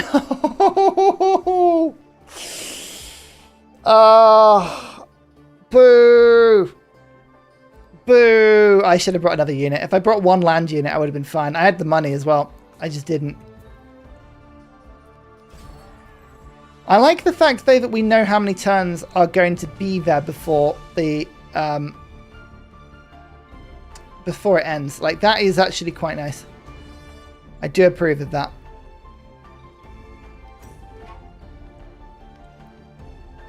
That's cool. Oh man, I had some really bad cards in. Why did I not have this in? Oh, 81. There you go. So, what do we think? Tell you what, I'm going to do a little poll. Let's do a poll quickly. What do you think about... what are they called? Assyria. And we're going to put S tier. A tier, B tier, or C tier. And we're going to see what people think in comparison between Genghis and Assyria itself. So as a reminder, Assyria is gain attack every time you capture technology, generate codices from killing, and then we've got a bunch of unique people that do damage against districts, fast, very powerful cavalry unit, a citadel, the royal library. Yeah. And let me know what you think. Like, who is the S tier antiquity, Civ? Who would you say is S tier antiquity? Because I think I know who you'll say. And I think I have a counter argument for that. It's probably best I actually lost that settlement because it wasn't very good. Mississippi. Oh, city raised, blimey. Yeah, Mississippi is an interesting one. Mississippi is a really interesting one because obviously there's a lot of food and gold and there's a good card that you take through to the end of the game. The thing about Mississippi is it's the lack of settlement limit, I find, is the really tricky thing. Yeah. I don't know. I honestly think that Assyria is probably S tier for me. It's probably S tier for me because I think it's as good, if not better, than the Mayans. I think it's a very strong Mayan replacement. It's very good. Look at that. Bam, bam, bam, bam, bam, bam, bam. Loads of points. Foundation points. Actually, I'm only a little bit away from level 48. Well, hey. It's really good. What about then? I'll take this poll down. What about... what do you think of Genghis Khan? So we'll do the same one. S, A, B, C. What do you think of that? Now, annoyingly, I haven't unlocked because I forgot to put that. I didn't press the button to unlock these ones, so we can't have a go. But they would have been quite good in the sense that when you construct fortifications, we get some culture. So maybe that's good. I mean, I don't think they're going to be quite as strong, to be honest with you. Genghis's mementos are weird. I've unlocked one of them.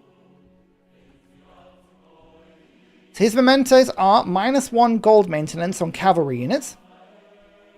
+1 food per age per cavalry unit stationed on a town centre. So the idea being you get like 6 cavalry units and you station them on a town centre and you get 6 food per age. And culture per age for each commander promotions. I would have had 8 culture per turn from that one. It's okay. They're not great. To be honest, these mementos aren't particularly good. It's meh. Like, I personally think that Genghis is probably B tier. That's where I would put Genghis. Fun. But I think actually a lot of the fun there came from... it came from playing Abbasid. Not Abbasid. Assyria. I'm going to get Abbasid and Assyria mixed up all the time. Who would the natural translation be, though? I think, obviously, Mongolia would be a really, really good translation. Norman, I think, would also really, really be good. We'll go Mongolia for now. Or Bulgaria. Bulgaria would also be really good. But it's got to be Mongolia just for a second. Just for a bit. But I would like to have a look at the new Civ. So we're probably gonna go and have a quick look at the new Civ. Da, da, da, da, da, da. You can see just how far behind I am from Xerxes. Xerxes is doing very, very nicely indeed and would be incredibly difficult to attack. Egypt, however, very easy to attack.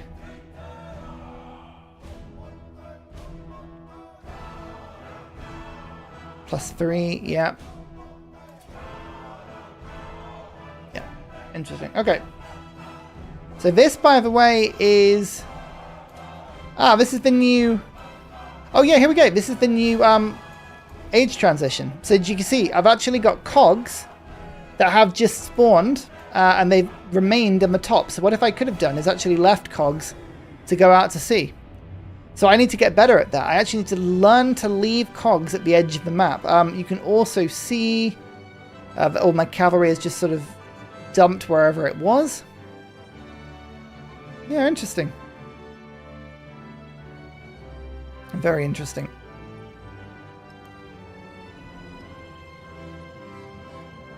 Why have they got +2 settlement limit? I know I've got this one, militaristic. What did I do for settlement limit to get me the extra one? Because everyone should have 8 in exploration, and I've got 2 more. I haven't got any mementos that do it. What have I done? I don't know how I got that extra one. There's no wonder, I think, that does it. As far as I'm aware. What did I do? It was a military... No, there wasn't a military city-state. I don't know. It could be absolutely anything. Right, let's just quickly have a look at the new leader and, of course, the new commander. Oh, yes. There we go. Here he is, looking very, very, very grumpy. New game. Let's have a quick look. We've got Shungshak. It's all about commanders. So I think we're going to go for commanders receive 50% XP during a celebration. Assyria's ones doesn't come through though, is the thing. Then we'll go for movement for commanders. There you go. Let's do that. Then we'll confirm exploration age and Vietnam. And I'm just gonna load this in quickly because I just wanna see them. I wanna see what's going on. You get a commander on second turn if you build a warrior and then another one. Oh, do you? Oh, interesting. Is that because of the memento, Kidru? Or is that just a Genghis thing? Oh no, hang on, this is Shungshak you're talking about. So,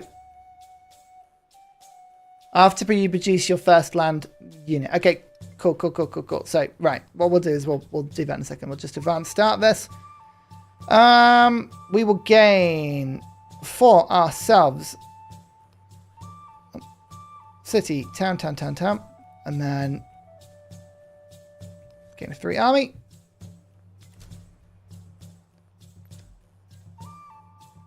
I think. Oh, this will be good. City there. Town. Any other natural wonders that we can see? Yeah, here's one.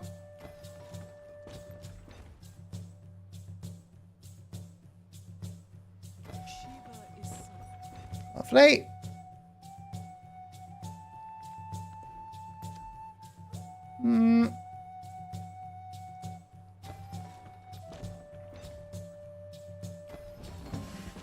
Okay. And ta-da! Here is the unique commander with the unique tree.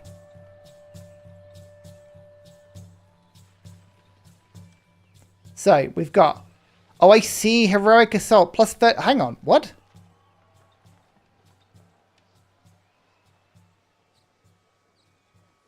So Sisters Unite, plus 30 damage for heroic assault. But then we get more damage for heroic assault here. Okay, right, combat strength for land units and tropical terrain. Then we'll go friendly territory or 2 adjacent enemy units. We'll go for this as well. All are in a lake? Yep, don't worry about it.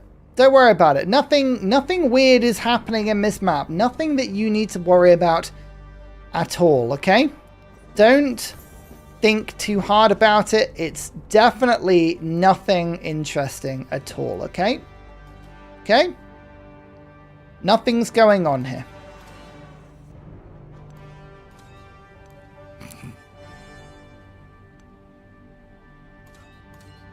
Oh, she doesn't get the boost from Memento.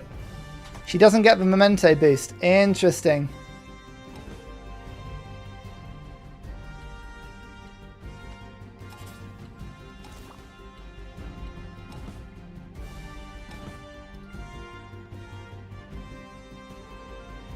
Assyria is yeah, it always goes underwater. That's totally normal. Totally normal. Don't worry about it at all. Right. Oh yeah, the tree. Let's have a look at the tree. Oh, it's a funny looking one. So the settlement limit you have to do right at the end, which means they are very turtly. We've got combat units receive +3 combat strength during formal wars. Fortification, constructibles, and gold on them. A relic, culture buildings, get adjacency with tropical, culture and floodplain tiles. There's the water puppet theatre. And my unique wonder. Food from water puppet theatre if I got a greased mill. 5 combat strength when defending in fortified districts in tropical. So a lot of turtly stuff there. I'm going to go for this one first.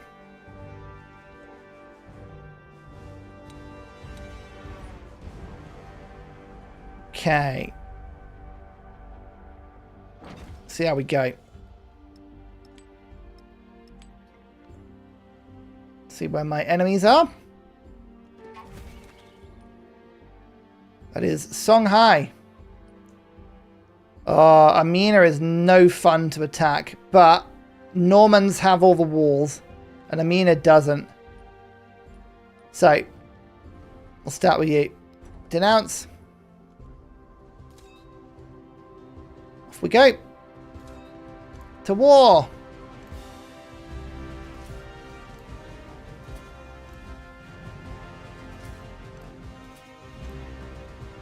I used the Art of War Memento and had 2 commanders attacking for extra commander XP. Yeah. It would be a good one. As long as they're in a celebration, though. That's the main thing.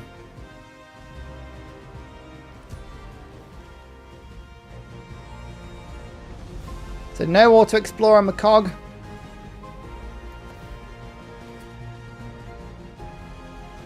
I feel like I definitely got a bigger starting area than everyone else.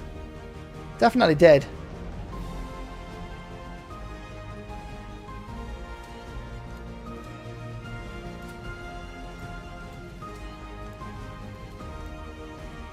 I feel like her units should move through tropical.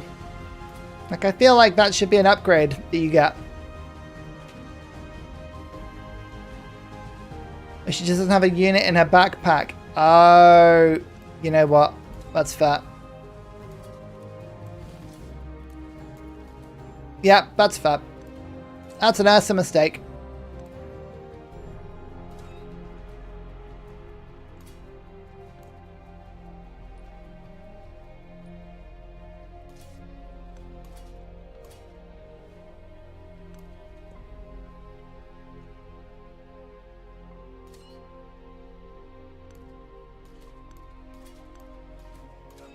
Okay. I have to say, the green on green is not doing it for me.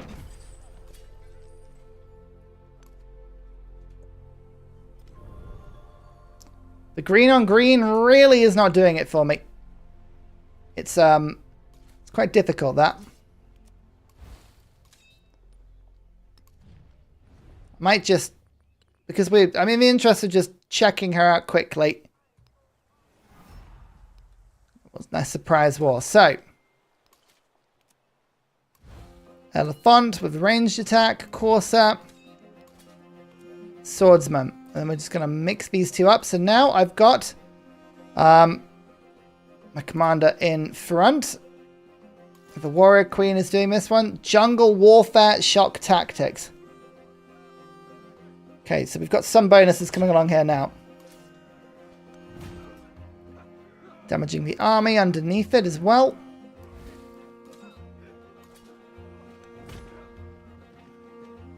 Excellent.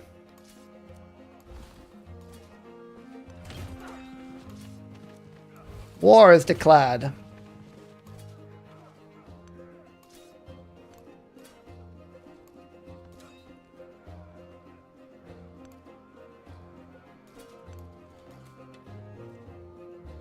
This is a very messy war. Oh, the Corsairs attack hard. Okay, level yet? No level yet.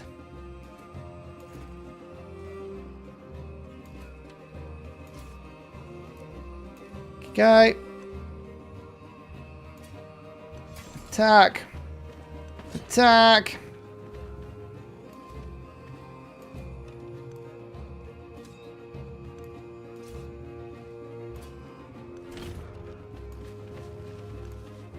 Everyone forward.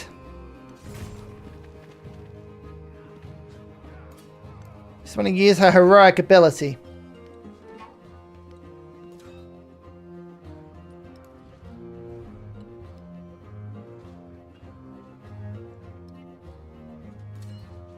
Oh, hi, Poppy. How you doing? That's really good. Yeah, it's been really good fun. I've enjoyed this. The Genghis and Abbasid, very fun.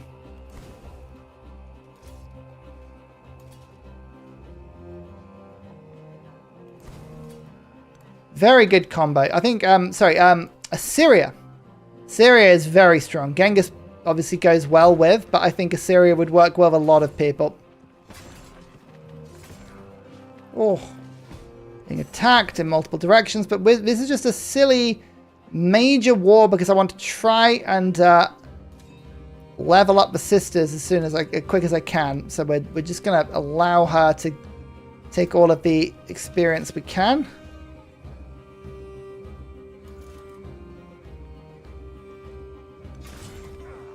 Oh, ouch! I thought that would be an easy win. Proved not to be.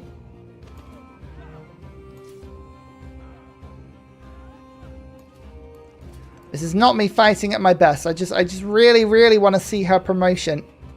Really want to see her promotion. But I'll send some more troops over to come and reinforce.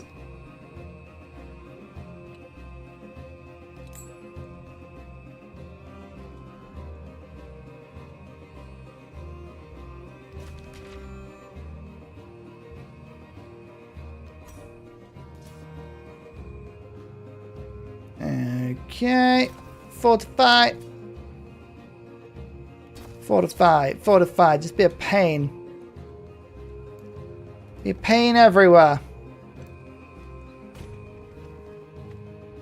Yep. Experience for the sisters, please.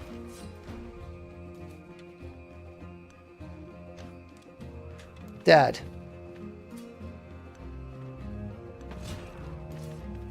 And nope, that's not going to do it. This will though.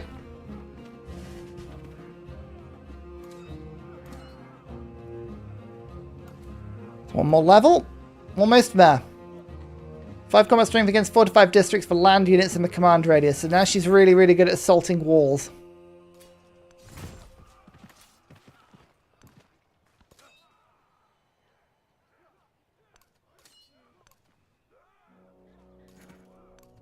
In you come. Syria with Culture Friedrich does seem like a really cool combo.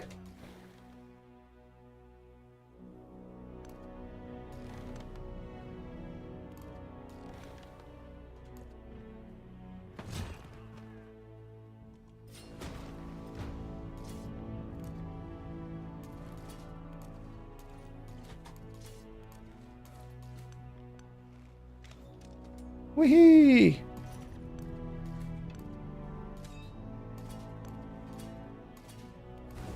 Pillage.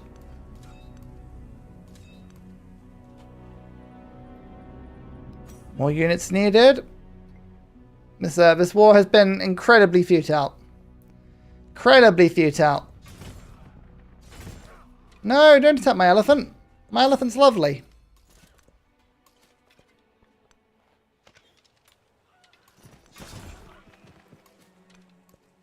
My elephant is just all sweetness and light.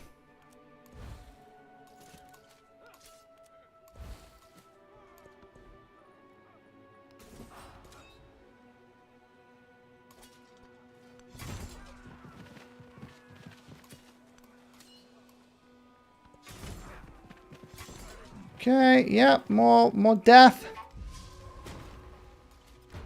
Much experience. Oh, we're halfway there now. We're living on a prayer.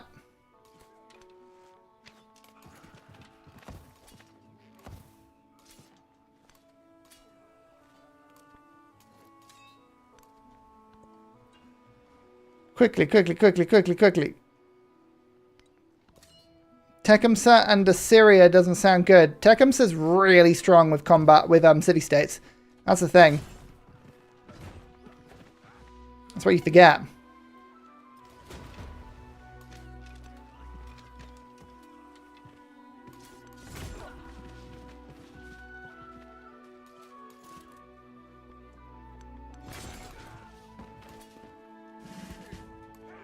Ah, here we go. Right, perfect. So, we've now got combat strength with coordinated attack and focus fire. And now we've got Sisters Unite for heroic assault. Directly attack a unit that shares the direct domain type with the commander. Okay. I want to test this out. We must test this out.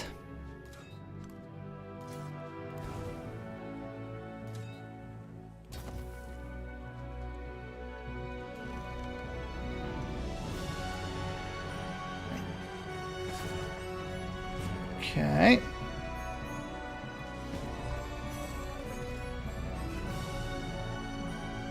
Heroic assault. Oh. So what just attacked? It just did a lot of damage. Yeah, okay, so she can just basically destroy a unit every 4 turns. Wow. Okay, well there you go. That's tough, and she's very, very strong. Plus 30 damage, 40 damage, 43, 46, 49 damage. Whew. Well, okay then. Quite strong.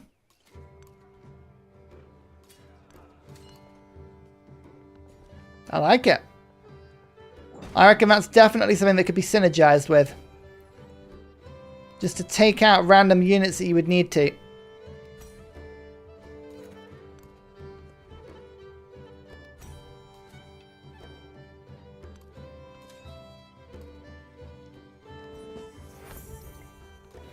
Yep. Just delete enemy unit every 4 turns. Don't mind that at all.